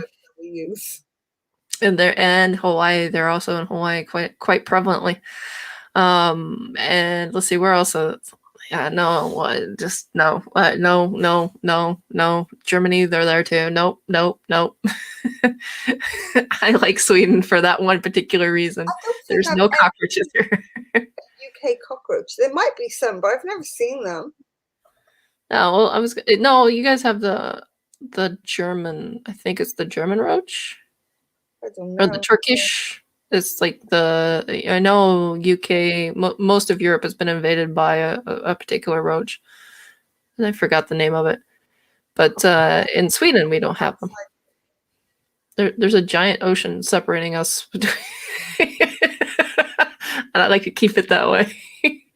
But it's not like it's not like the Atlantic or the Pacific Ocean, but you got the Baltic Sea. Good luck getting across that. I'm happy with that. It took a whole sea to get between me and them. We're good. No, there are some cases where people have found them in Sweden because we've had such an influx of immigrants and imports. Believe it or not, it's not just the immigrants. Let's put that out there right now. We had a lot of imports as well. And so the little bastards rode with them, but they get contained really quick. And that's one of the reasons why, because I'm buying my own apartment and I live in an apartment, I'm not allowed to have my own feeders. I'm not allowed to. Hey, Spider-Man. Raise. Hello. Spider-Man 1978 is with us. I can't speak today. It's the rum. I blame the rum. But we have Ellie's bug babies. Say again? That Christine has no picture. I am so scary looking right now. Oh my gosh. I've been out running errands and I don't have my face on. Look, I haven't done my hair. I haven't done anything. I've filled my face with roast dinner. I washed the dishes and I sat down with a glass. This is probably the worst state you'll ever see me in, so enjoy it while you can. Oh, there you go. Told you. Oh, I like that. I look rough. No. You are. Enjoy it. Even Jason said, "Oh God."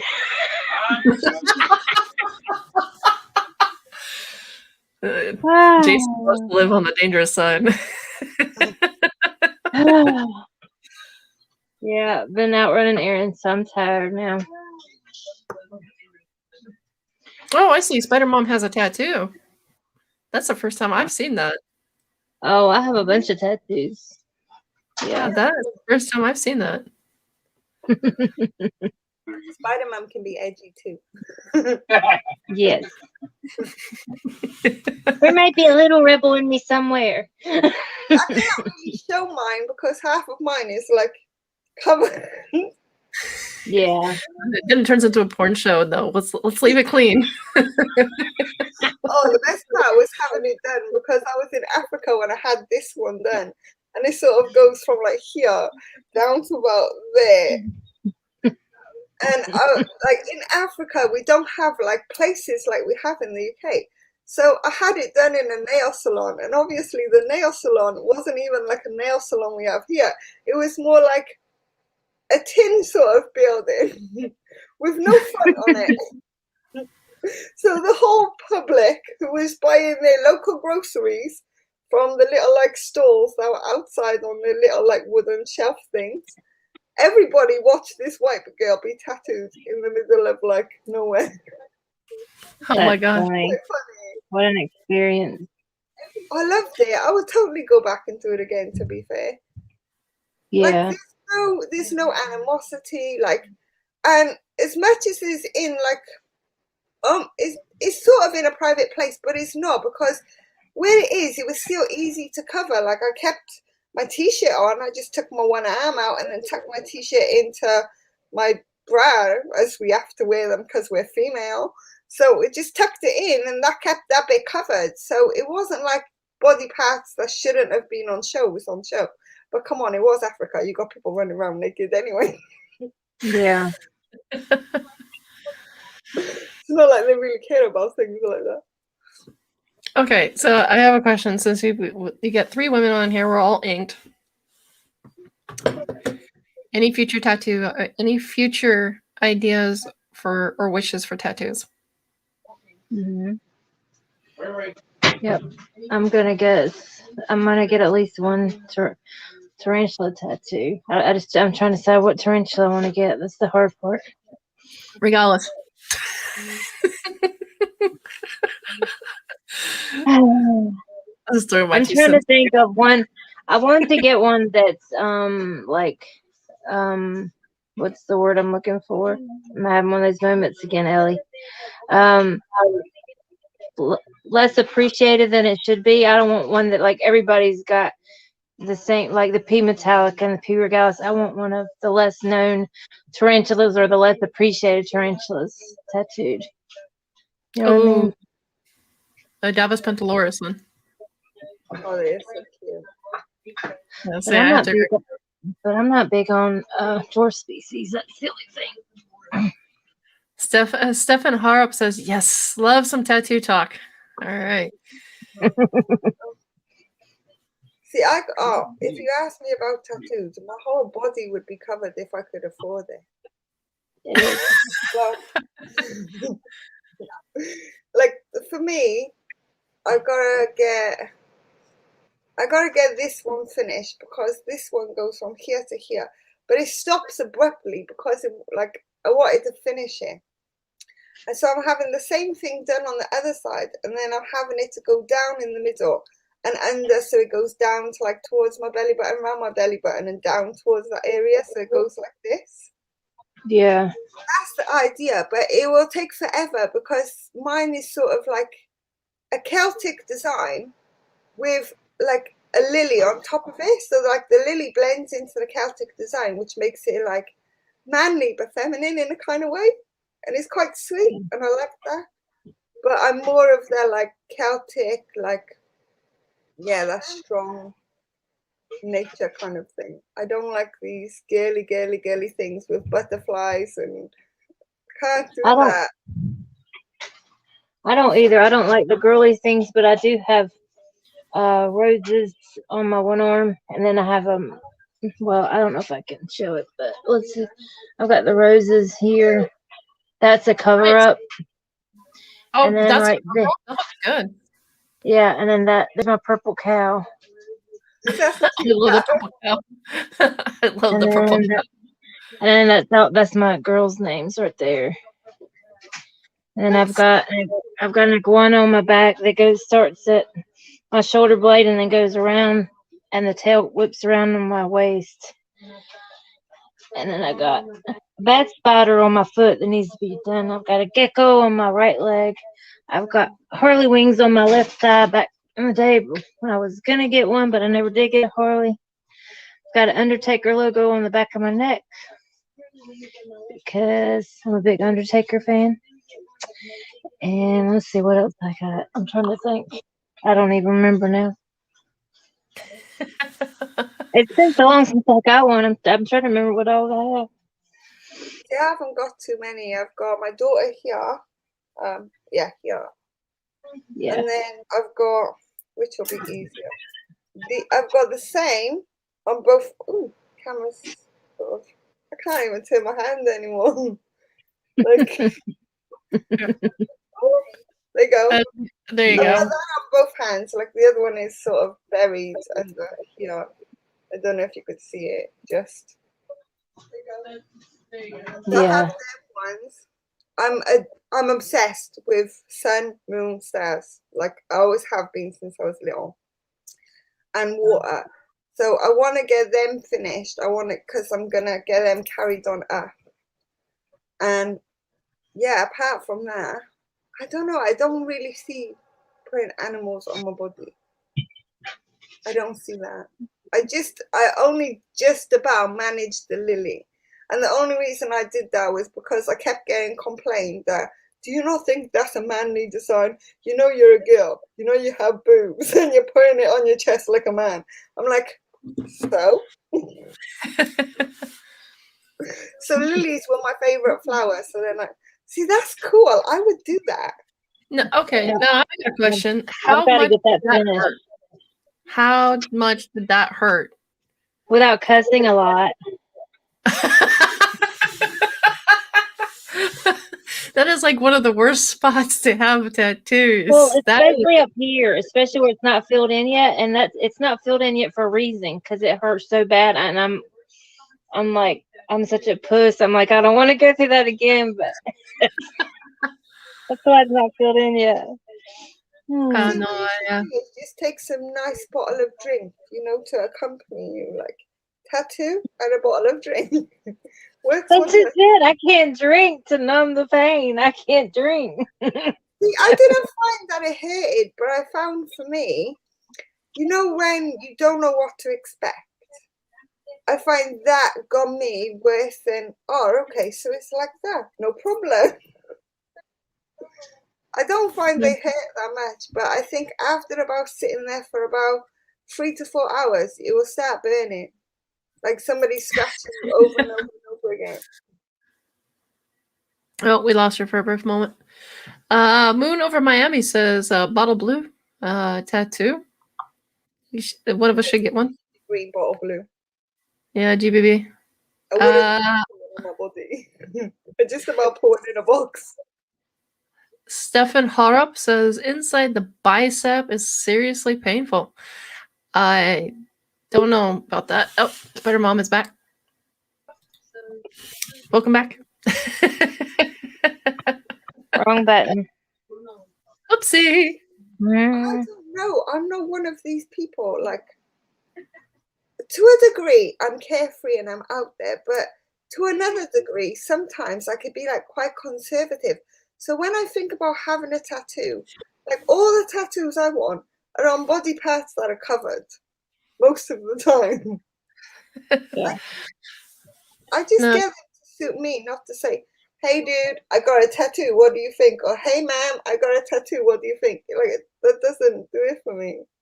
I just get them for my own personal reasons, and I stick them where I think I want them, and 9 times out of 10 is where people can't see them anyway. Oh, back when I started getting tattoos, I had the body to show them off. Now it's like, it's like nope.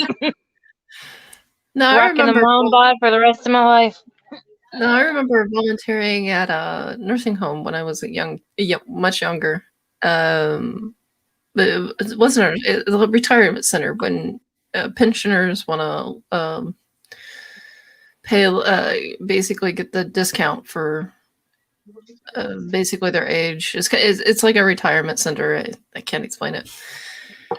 But anyways, I was there with my mom and I was basically volunteering. And I remember one lady having a fairly bad skin condition, and she had tattoos literally from the bottom of her chin down to the tips of her toes. She was inked. And back in her day, that was like the biggest thing, the biggest no-no for any woman. And I just remember her because she was really cool because she still dyed her hair purple. She was just like really cool from, just to sit there and listen to her. And the one thing that really struck me about her, which was made me laugh, was the fact that she was also into fast cars and Harleys. And she said, I could still do all that and I could still come home and make sure my husband was taken care of.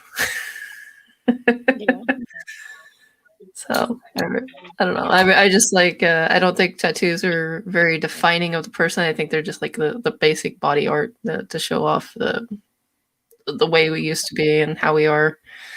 So sorry, Spider Mom. I know when you said you're like I used to have the body. It's like no, you still have the body. She does have the body. Tell her. Exactly. It's just under some cushioning now, is all.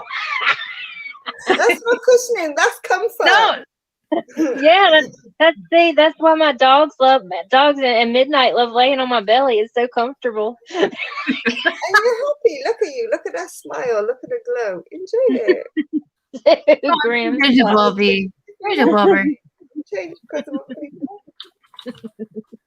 Speaking of the devil, Scott Inferts is in the house. He has come to say hello. He says the finger tattoo. Ouch. I don't know Oh too much. yeah. I've never had Yeah. Everybody else's like fades away. Mine won't fade away. It's I got that instead of a ring with my ex-husband, and it won't go away. So Oof. No, Grim. it's funny because I think it also depends on the tattoo artist you get your tattoo from. Because I have one that I got when I was 18 around my ankle. It looks almost brand new. Versus the one that's on my left shoulder. It looks like it's been, 30 years aged. I mean, it looks pretty bad. So. Oh, one It's thing not- not is have a tattoo and then sit in the sun and get bitten by mosquitoes. That's not a good thing. Oh. My tattoo. I ended up having serious allergic reaction because of the cream I had to use on the mosquito bites. Wow. So it faded my tattoo. So some of it looks almost new, and some of it looks like it was from 20 odd years ago. Oof. Ouch. That sucks. That so sucks. Oh, I'm so sorry to hear that. Oh, it's a learning curve. We all gotta learn. But the thing is, when you're in the middle of Africa, like it's not exactly like easy to always stay covered up. And mosquitoes Right. are worse at night time. And I was working the bar, so can you imagine, like in Africa, when you work in a bar, if a customer buys you a drink, you have to have a drink. But at the end of the night, I was drunk, so I'm probably not all covered up anyway. So it's probably my own fault.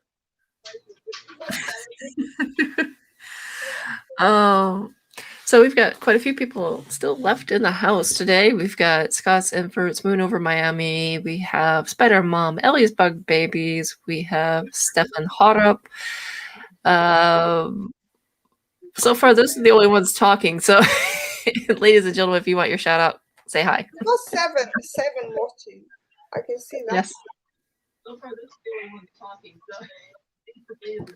I did tell Jason the other night that I was gonna go au naturel, but I don't think I can do it. Look how scary this is already. You are not scary. I'm frightening. But I've showed you pictures of what I look like when I go to work.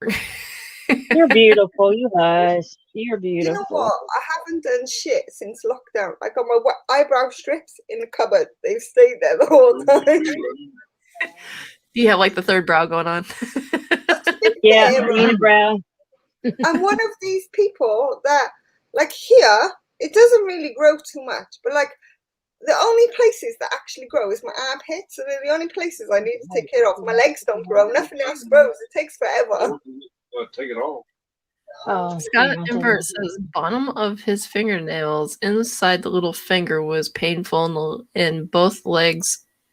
And painful in the legs. Plus the bottom of his back. Fell asleep on those. Oh, that sounds painful. Then I don't know. I think I would like it on my back. I don't think that would bug me at all. Stefan says chest tattoo, test tattoo, both day sessions. Oh, and were the two most painful. I think the most sensitive bits for me was having them done here. Like when I had these ones done here, I was, I think I was only 16 when I did them there. But they did them that deep that it was just bleeding. And it took a good 3 to 4 months for them to heal. And even now, when you touch them, they are so bumpy, like you can still feel how deep they are. Mm-hmm. So I think the person that did it must have been quite inexperienced. And even though they're supposed to be the same, they're not even the same. But I don't care. There's still a moon. There's still a star. You can still see a moon. You can still see a star. And I can still work with it. So, yeah. They don't bug me out. Scott Invert says they'd love a throat tattoo, but they keep spending money on spiders. I don't think I would do that. Yeah, that happens. Yeah. No, I just need to lose 30 kilos. As soon as I lose 30 kilos, then I get my tattoo. That's my reward. So that one's going to be... I don't even think I've got 30 kilos to lose. If I gain 30 kilos in muscle mass, then yeah, I will definitely save up for a tattoo. Maybe we should start a workout program within the invert community. See, I can't while I'm in lockdown because I'm stuck to 50 kilos. I can't go more than 50 kilos because that's all I got at home. And No, sometimes I don't have the motivation at home either. Like, I will do a workout and then I'll be like... See, that's what we're here for. That's what we're here for. We're to help each other. We're to help each other out. But I've got a phone call coming in, so I'm gonna make a break for another song and then take this phone call because it's my brother. It's important, so I gotta take care of that. No problem. All right, ladies and gentlemen, our next song coming up is "I Don't Believe You" by Mind Me and Emmy.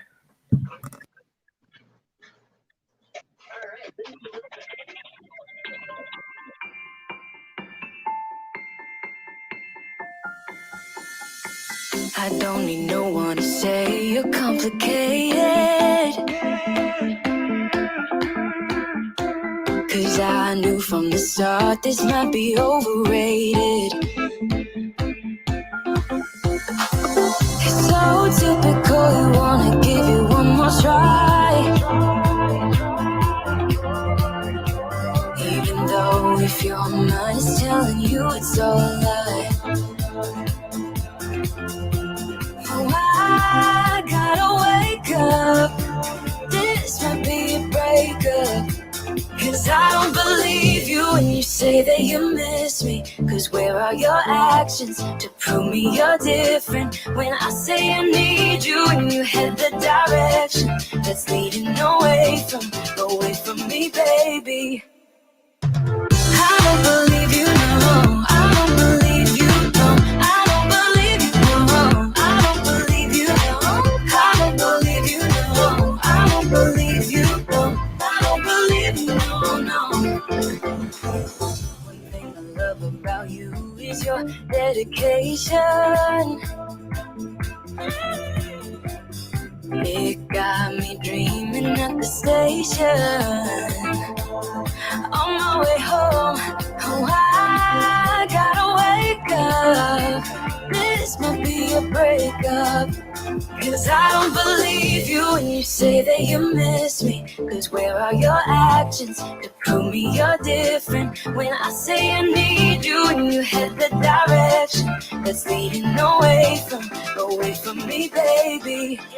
I don't believe you, no, I don't believe you, no, I don't believe you, no, I don't believe you, no, I don't believe you, no, I don't believe you, no, I don't believe you, no.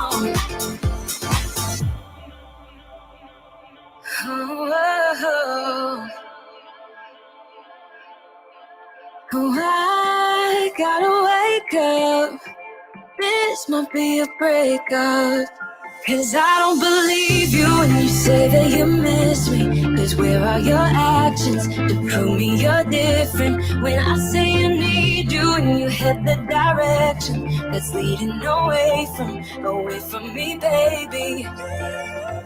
I don't believe you, no, I don't believe you, no, I don't believe you, no.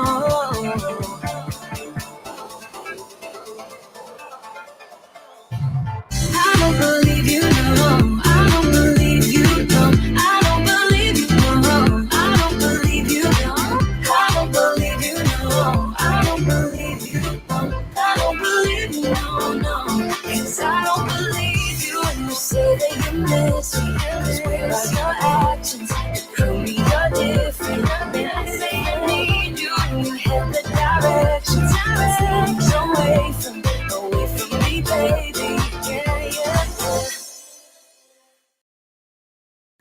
And we're back, ladies and gentlemen.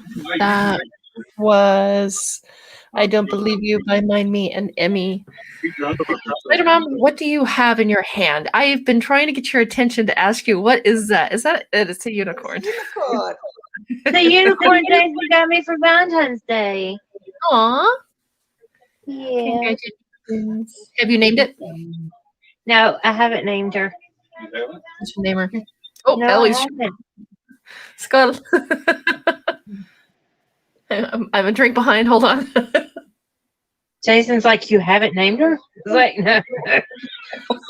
I'm in trouble now.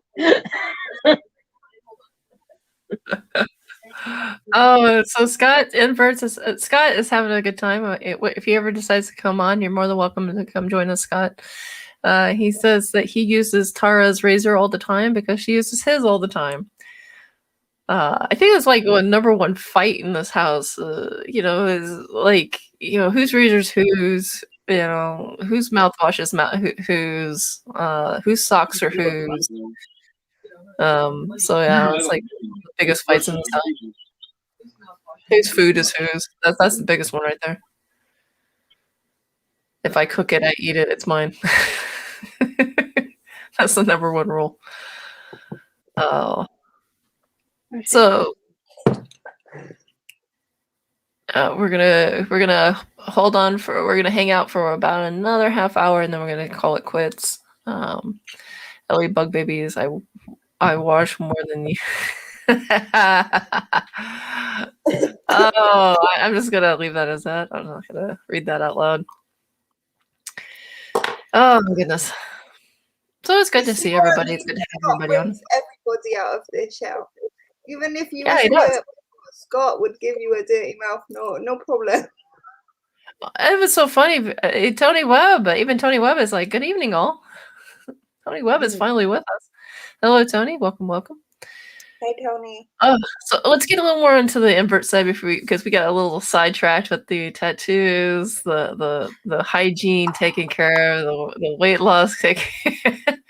So my question, okay, so I've got an issue with my Davis. My Davis pentaurus I got her when she was much older. So just keep that in mind. But she has now disappeared into her hide. She's been gone for almost 4 weeks. Is this normal for Davis, or she's the first one I've ever owned? She covered up the end. Yeah, she's covered everything up. Yeah, then she's got. Oh, okay. She's got mold going on in there. But the thing is, she molted when she first came here. And so I'm kind of worried about cracking her open and pull her out so I can clean out the mold.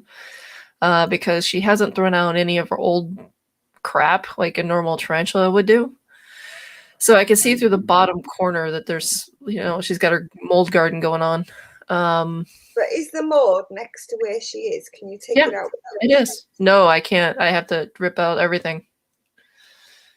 It might be worth doing. If you haven't rehoused it or taken it out or seen her for ages, it probably won't be too harmful. Because that's what I would do. If I have mold growing and is next to where she is and I haven't seen her, then I would be really cautious about doing it. But I would do it like really, really carefully, just in case she's like in a mold or anything like that. If you see any signs of a mold or anything like that, just stop and leave it.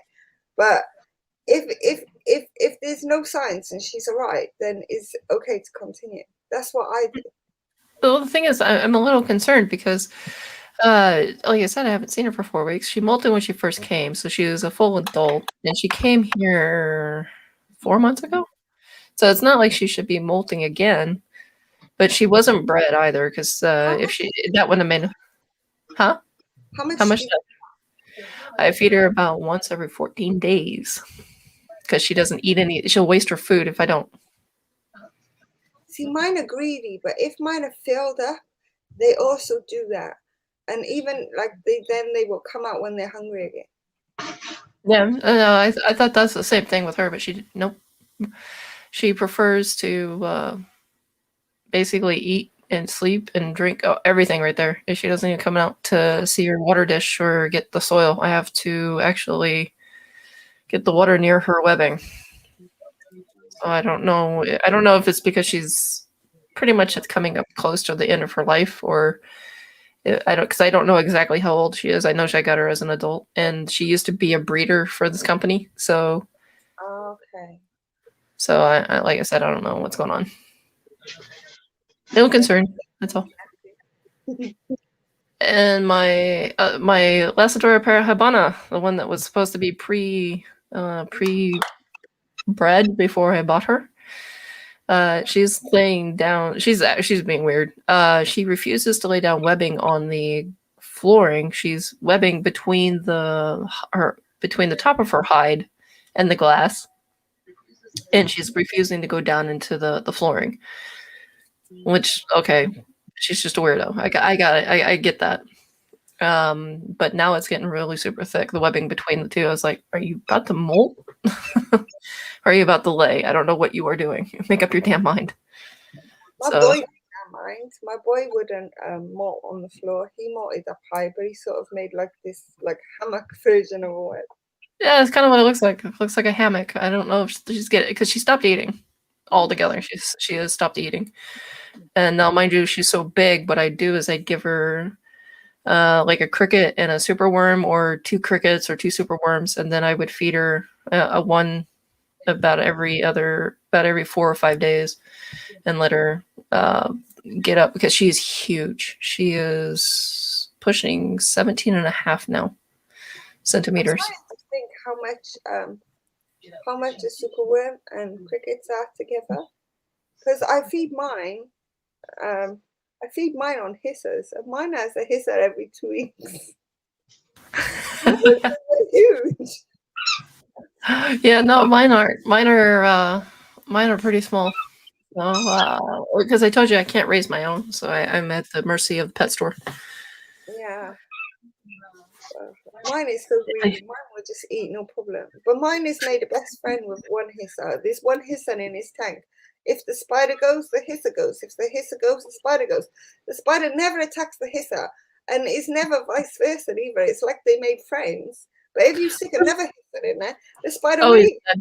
Yeah, no, it's not actually not uncommon. It's symbiotic, and it does happen because what it's doing is naturally letting something live there to eat up the mess that it leaves, so that other prey, so other pests wouldn't in the nature wouldn't come and eat it, wouldn't attack it while it's got all of this mess swimming around. Arboreals are very known to do that with frogs. Some terrestrials are known to do that with frogs and other insects like a hisser. But usually it wasn't a hisser; it was a I forgot what it's called, but a stupid bug. Basically, it's a big ass beetle. But they don't see the tarantula as a food item because they're generally not on the menu. Besides that, if something's giving you free food, you in housing, you wouldn't want to. You don't want to make that go away. So I just don't get it. Like, does this one hisser stand out from all the other hissers? Because I always feed him hissers, and he always eats the hissers, but he won't eat this one hisser. no, it's just a symbiotic. It's just a symbiotic relationship he's actually formed because he could have seen the hisser eating something in there that you had in there. Hissers generally don't eat meat, so I don't know what you had in there. It could have been some mold or something, but he's seen something, and so they've come up with a common what do you call it, a symbiotic relationship. Well, they seem Anything. happy. I didn't think to remove it. I was going to, but they just seem to, like, Don't break them up. really nicely. So I'm just like, I will leave it. They're happy like that. It's a forbidden love. It's a taboo. Don't break them up. They've come so long. They've been like that now for the past, what, 3.5 to 4 months? Oh, wow. They've stayed like it for a long time. Like, I can stick other hissers in there and straight away the spider will eat them. But that one, no. The spider won't touch that one. So how is Ursula doing? Spider-Mom? Ursula's doing good. He's doing good. You started giving him extra food? Yeah, he's getting 2 hissers a week now, right now. Yay! He's turning into a big boy. And a superworm. And so, yeah. So my goal is in the future is to have Spider-Mom move to Sweden For one, she likes the trap pie. So whenever I have extra trap pie, I can just send to her. But also she has a male Lasadora. The non-do trap pie. Oh, okay. The blonde. Okay. I have a bunch of slings that I will be putting up for sale this summer. So I can't Yeah. send to the US. I'm having a hard time finding them at the moment. I can't find trap peppies anywhere right now. You want to try Pippi? This- Ellie? I've got Do a you want one? Do you want another one? Can you even send them from here? Because at the moment you can't really send anything from. I can. Not at the moment, no. But it comes the summertime, I probably, if borders open up finally or something gives way, then yeah, I can send it. They're not on the sites list. Okay. It's when they're on the sites list that I have to jump through every freaking hoop and get all their paperwork. I'm just better off if I have to get some, because it's only about 1,200 kroner, between 1,000 to 1,200 kroner to get a plane ticket, a round trip to the UK. Yeah, they're not even that expensive here. They're only like £8 or £9. Yeah, I'm 80 kroner. Actually 60 kroner here in Sweden, but after tax and mailing everything, it probably comes out about 80, 85, which is about €8 or €9. I don't know what euros are. Euro. I don't know what the euro is in British pound, but I know what a euro is to US dollar, which is $8 or $9 US. It's directly across the board. I have to let the dog out. I'm making this up. Yeah, no problem. Speaking of mute, Spider Mom, you're muted. Oh yeah, I know. I was talking to Jason, so You were looking at the camera talking. I was like, we can't understand you.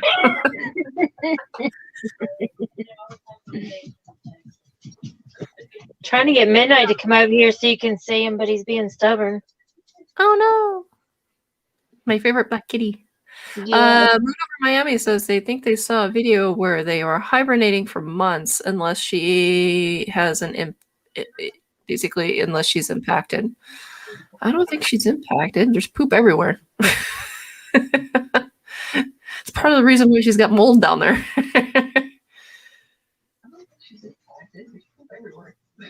Oh, so I'm on a loop. I'm on a loop. I can hear it. Come on. Come on. Come see mommy. Come on. But also the bed buddies, yes. Mine are just there. Yeah, see that. Oh, one on this side of the sofa and one on the other side. I'm just amazed. You have some beautiful furniture, Ellie, and none of it's just there's Midnight. There's the let me go now. He's like, put me down, Mom. This one sofa is quite new, but I bought them pillows because I know the pillows don't match the sofa. Scott's already had a go at me for this, but the pillows match the rest of the room. And the sofa. Yeah, that's what they're supposed to. They're not supposed to match the couch. They're supposed to match the highlights of the room. So my room is mostly the same color as the sofa, which is like a mushroom color, and then pictures on the wall is like that color, and then I've got other things which is like white and grey, and my pillows are like white and grey, so they all like blend in together. Yeah, no, But the pillows are supposed to do. I care about if I sit on it and it's comfortable and I can take a nap. That's all that. That's the only thing that's important. Oh no, yeah, I went through so many stores. I went through so many budgets because I'm one of these people who will not buy a sofa from Argos or anywhere like that, which is like on the cheaper scale, because they don't last. They don't last 5 minutes. You'll buy one this year, you got to buy another one next year. So I will go everywhere and I will try every single sofa until I find the comfortable one. Nice. Bathroom. I use them when there's those little cups that like when you can do the mouthwash and then you rinse with the water from these little cups like this. Yeah. Well, Midnight just walked through the middle of the living room with one of those cups out of my bathroom. He's walking through the living room with it in his mouth.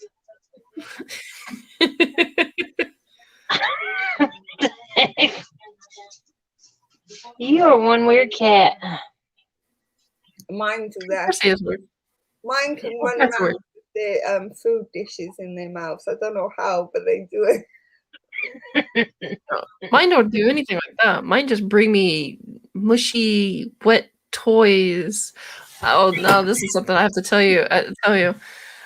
Okay, speaking of mushy, wet toys, I thought it was a mushy, wet toy that got dropped on my chest, and it happened to be a mouse. A dead one at that. That was not fun. No, a long time ago, I lived on a farm with my family, and I had a cat, the indoor outdoor kitty. We'd go through the doggy door, So middle of the night, I think it was about 1 o'clock in the morning. I'm sitting there sleeping, and I feel the splat right on my chest. And I'm like, what is that? Oh, it's a toy. It's a toy mouse, probably. So I went to grab it and throw it. It made a noise. I screamed so loud. My mom come running in, trying to turn on the light. She's stumbling everywhere, and then she wanted to kill me for overreacting. And the cat's like at the very opposite rooms, shivering, like, "What did I do? I didn't do it. I didn't mean it." What is he doing? Messing in the pots and pans now?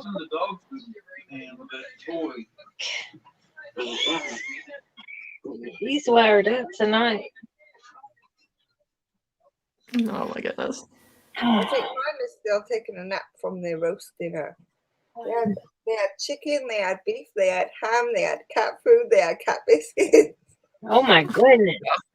Yeah, they're sleeping it off now. But you should have seen them. They were running around like lunatics. Like, honestly, you would have thought you would have like fed them Duracell or something, because they just wouldn't stop.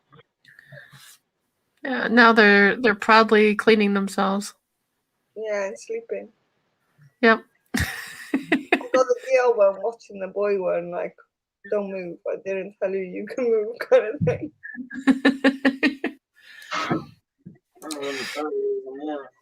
No, future. No, I got a question for you. What are you guys planning on getting in the future? Exotic animal wise. Exotic wise. Doesn't have to be trench.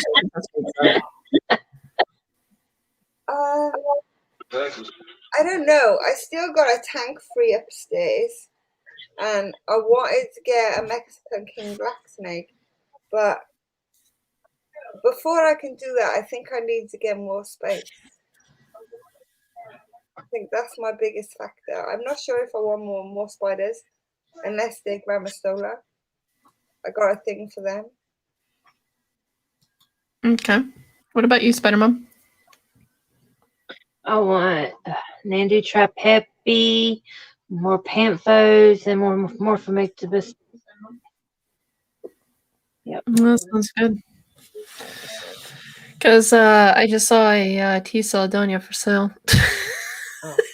Do you know what? People may hate me for this, and I'm sorry. They're everywhere. I'm so sick I'm so sick of seeing them.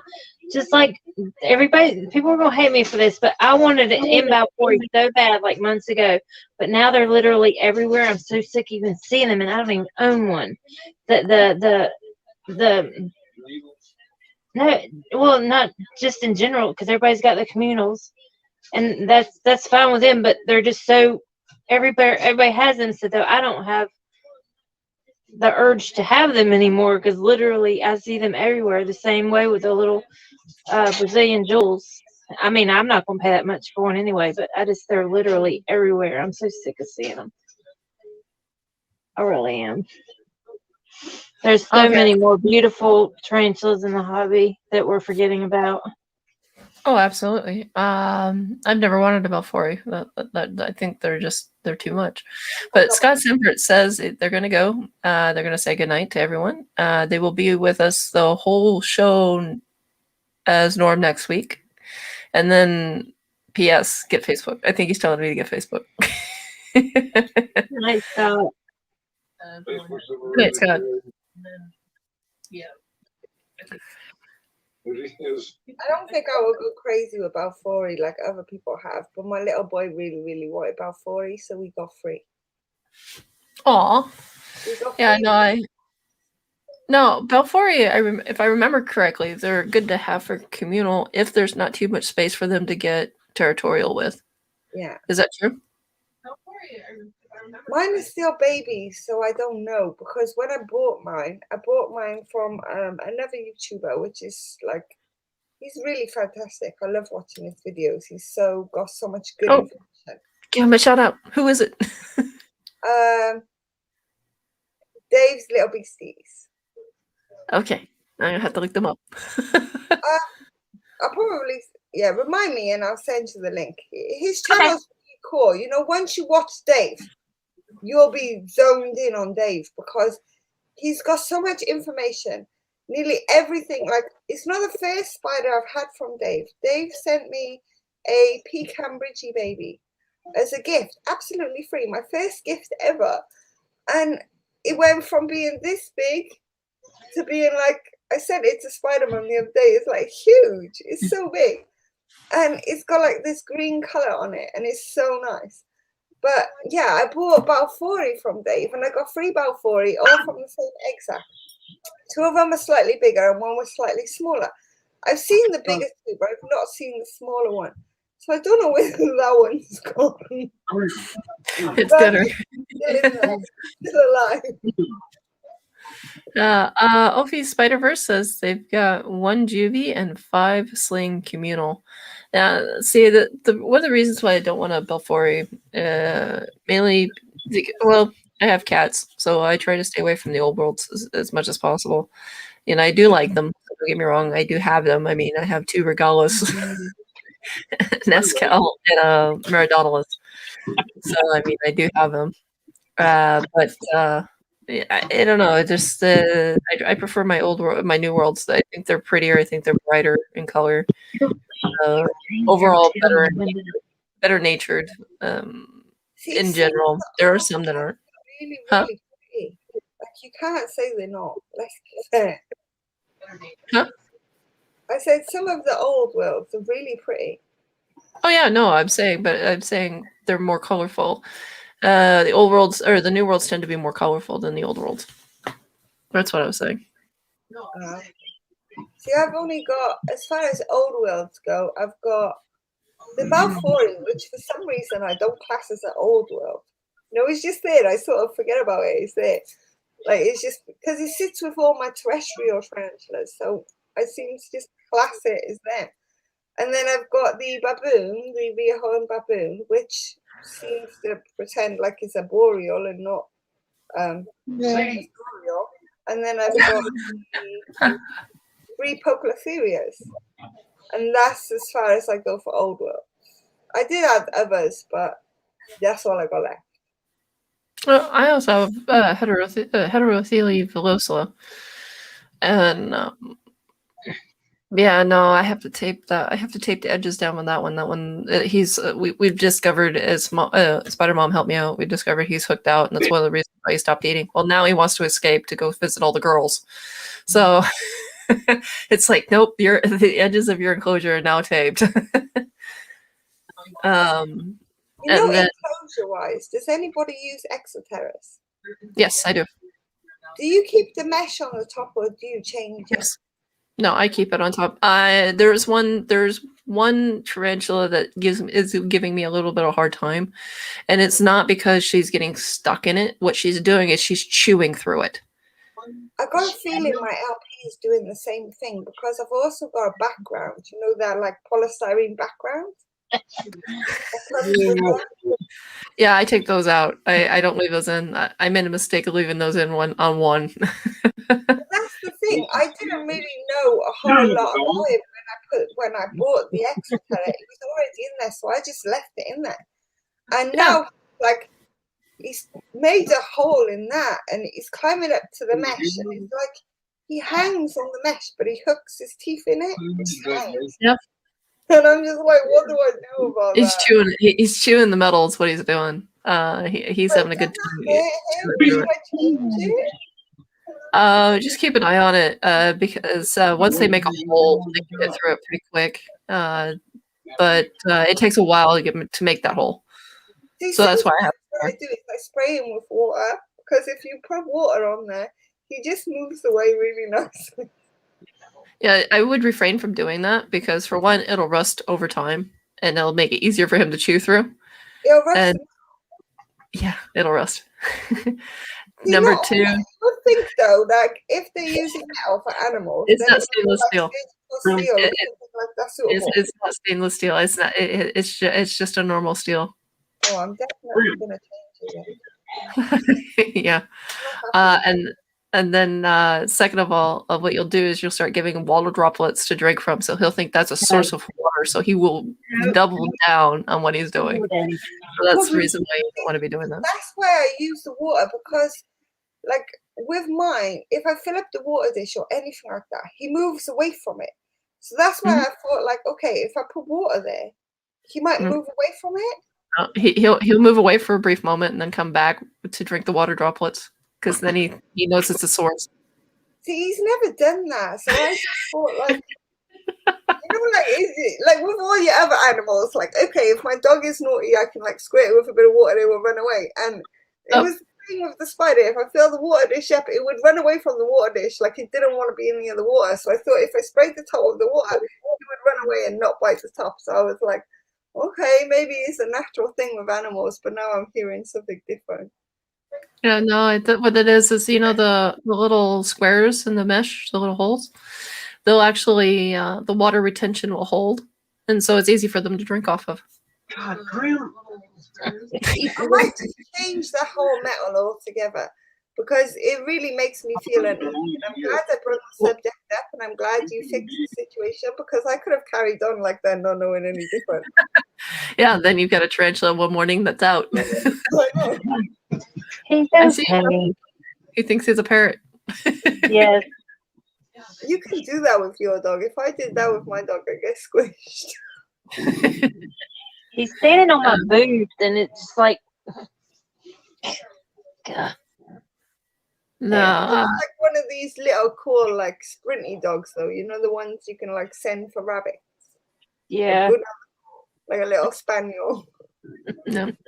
Also, so what I do is for my exoterras, I order extra lids from them, because that's why they have the different sizes, and then you store up the lids, keep the lids, and that way when you start seeing the wear and tear on the lids, you can just change them right out. See, I'll probably stick some sort of plastic lid on there or something. There is one gentleman who's done a really good job, and what he has done is he's taken an acrylic top and, of course, drilled holes through it, and then he glued magnets. And I mean, these magnets aren't the weak ones. You actually have to really pop them off. And so that's what he's done.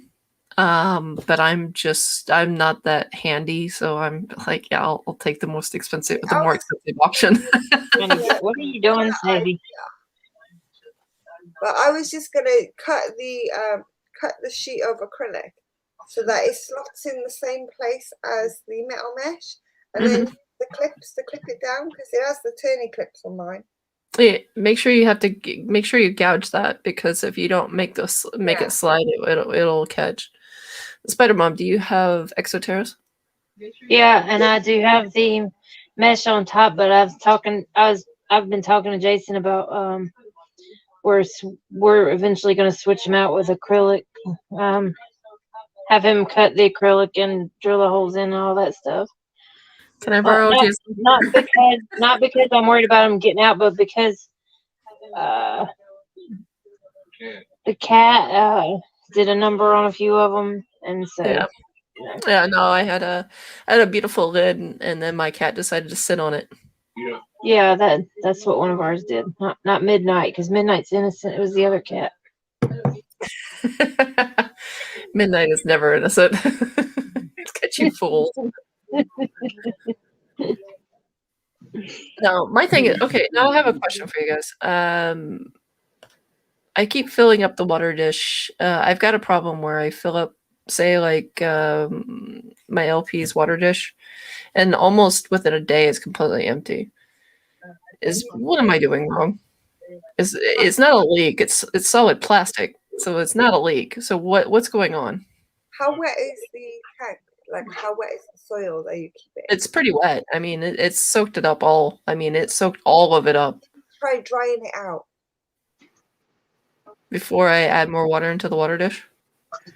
I'm trying to figure out what's keeping the. But dry, like, so one side is more dry, and then one side is more wet. Because mine, it hates any wet. Like, I have to keep a very thin layer of the bottom soil wet, because if my spider feels any kind of wet soil, it will climb and stay to the top. It won't go anywhere near it. It won't even go to the water dish. Yeah, and they're kind of like that, but it's the water dish itself. It empties on its own into the soil.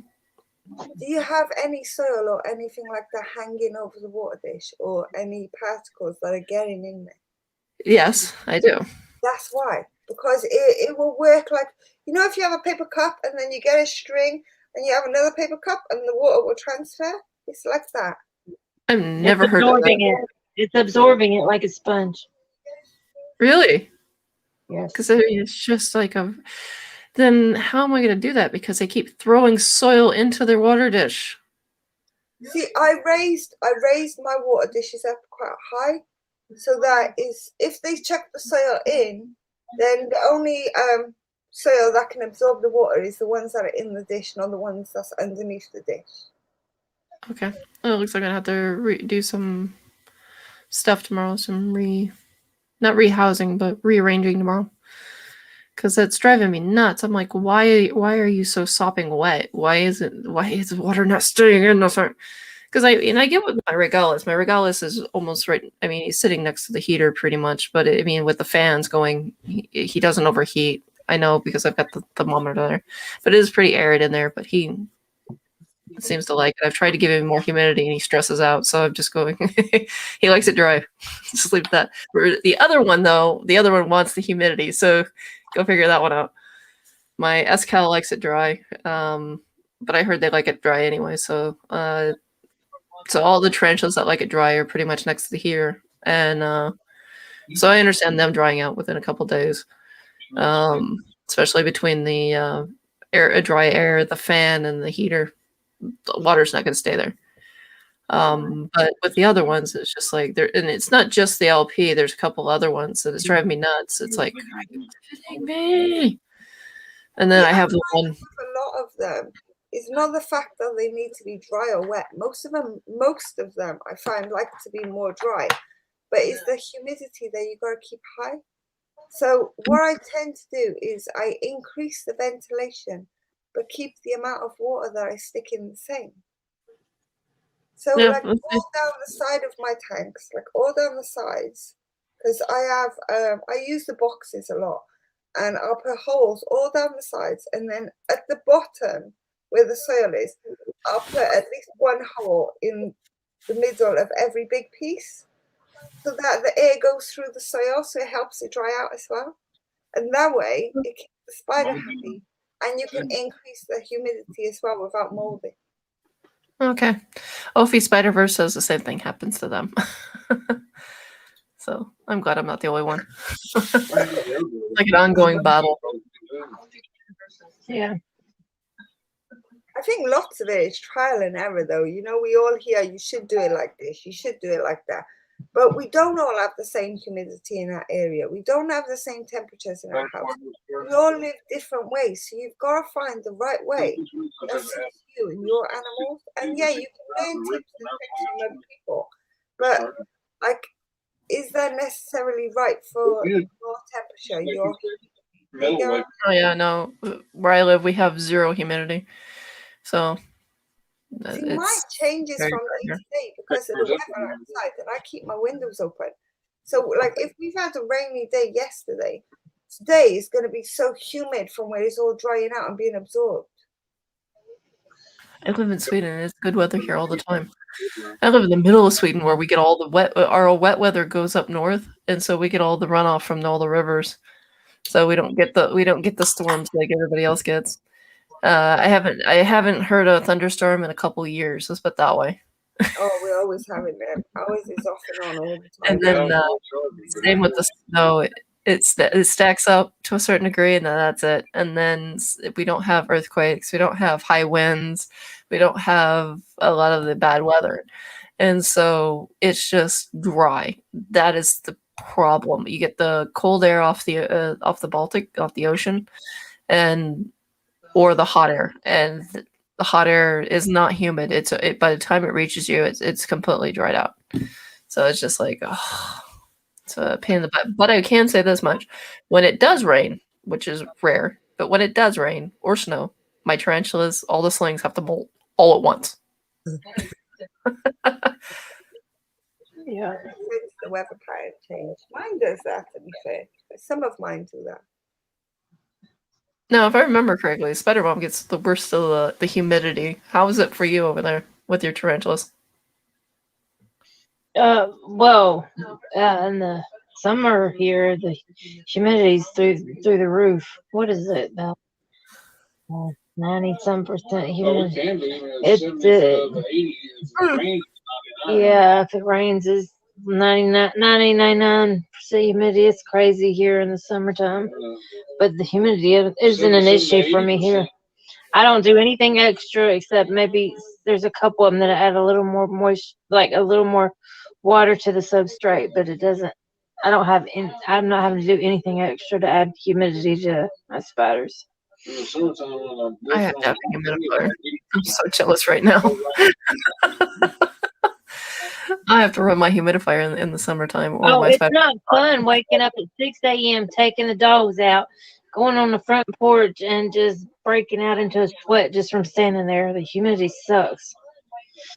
A dry day is like 60%. Yeah. Spider-Verse is Ophi is saying that she's running. It's so dry right now. They're still running the humidifiers. Right. I don't run humidifiers in the wintertime as much, mainly because it'll drop the temperature in my room. But during the summer, I have to run my humidifiers, or it gets really bad between the heat hitting the sun, because we have 24-hour sun at this point. The sunlight hitting my windows all the time. So it's like it just gets way out of hand. So I constantly have to run the humidifier in the summertime. See, in Wales, we get the same thing with the humidity, but our humidity changes. So it can change from like 50% to like 80-90% really quickly, depending on how the weather is and depending on how the temperature is. Because if we have a tropical storm come from one area, or we have a southern storm from the cold area, that's what changes our weather, and it changes so much. So like here, they're like, if you're in Wales, like England's just there, but they're like, if you go to Wales, you can get frostbite and a sunburn in the same day. It changes so quickly. So it's like, for me, I have to be able to adapt. So to have that extra ventilation helps, because when it is really humid, I don't need to add it, but when it's not humid, I need to add it. So it's easy for me to create that balance. Yeah. Nice. Yeah, I'll try. I'll give my left arm for either one of yours weather pattern. If you could just send some here, that'd be great. Yours is stable. You can't really complain. You just do the same thing all the time. No, mine's so predictable. It's sad. It's so sad. I'll look outside. Oh, it's not gonna rain today. All right. If we could only just have the sun and keep the sun all year round, I'd be happy. You could try Sweden. You could try where I live at 9 o'clock at night when the sun is still up. See, I would probably love that, to be fair. No, you wouldn't, because you would miss the nighttime. I promise. I kid you not. I promise. But the one thing that's good about it, though, is before COVID, people used to know what the other person looked like when coming out of the bar. There was no surprises. You're just shaking your head, Spider. Nothing to say to that.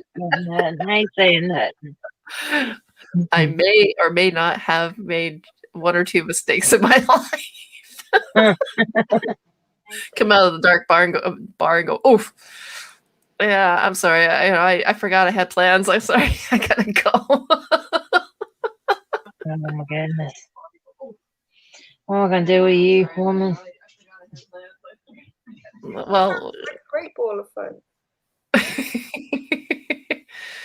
well, let's put it this way. Sweden is not that much fun. Our bars close. Bad is This hard. is, huh?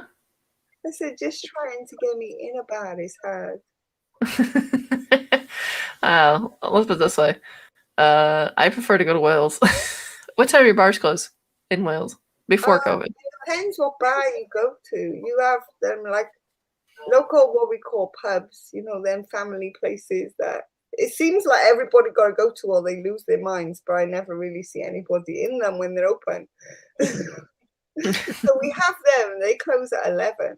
And then we have going out, you know, going out. It's like different from going out. And then them ones can stay open until like 6, 7, 8 o'clock in the morning, no problem. Yeah, the latest bar closes at 1, and the early bars close at 8. So it depends which ones you go to. So it depends on how much foot traffic they have here. If you're not going out, but you just happen to be out, that's a pub, and that closes at 11. But if you're going out, then that still open later than here.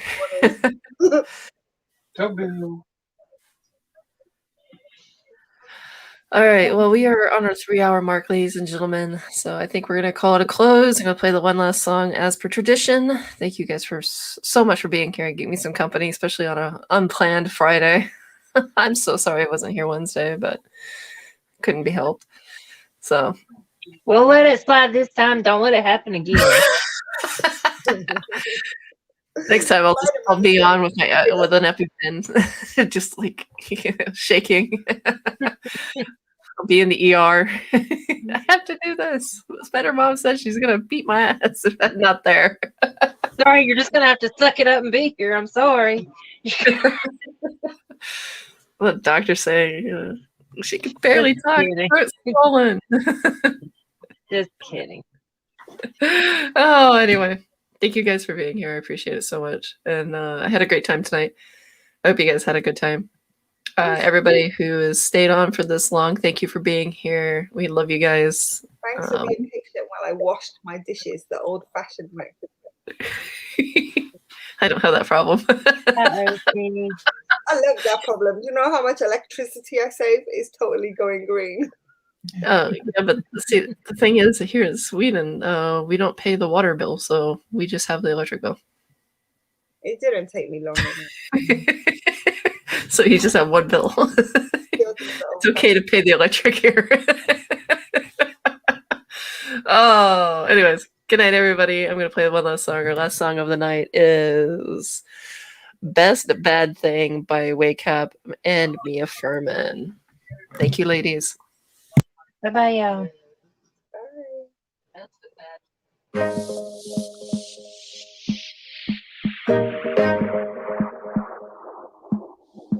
It's like talking to a wall when you don't look at me. I wanna speak my mind and tell you how I feel, but it's like talking to a wall when you don't look at me. Please just look at me. I'm a ticking time bomb that goes off easily. You always know which button you should push, baby. I'm a ticking time bomb that goes off easily. But you're here with me.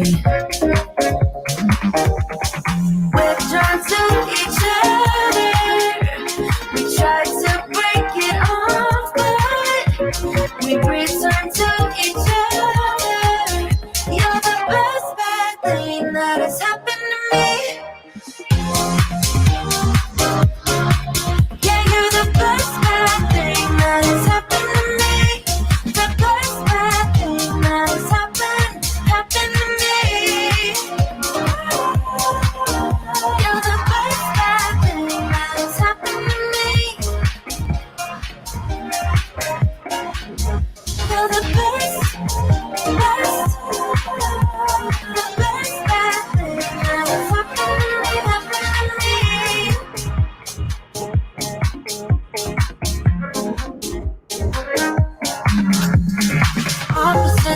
shocked, I guess they're right, 'cause we are just like night and day, and that is fine by me. 'Cause I wouldn't wanna change a single thing, baby. You're perfect to me, perfect to me. We're drawn to each other, try to break it off, but return to each other. You're the best bad thing that has happened to me. You drive me so mad so easily. Yeah, you're the best bad thing that has happened to me. You drive me so mad so easily. Yeah, you're the best bad thing that has happened to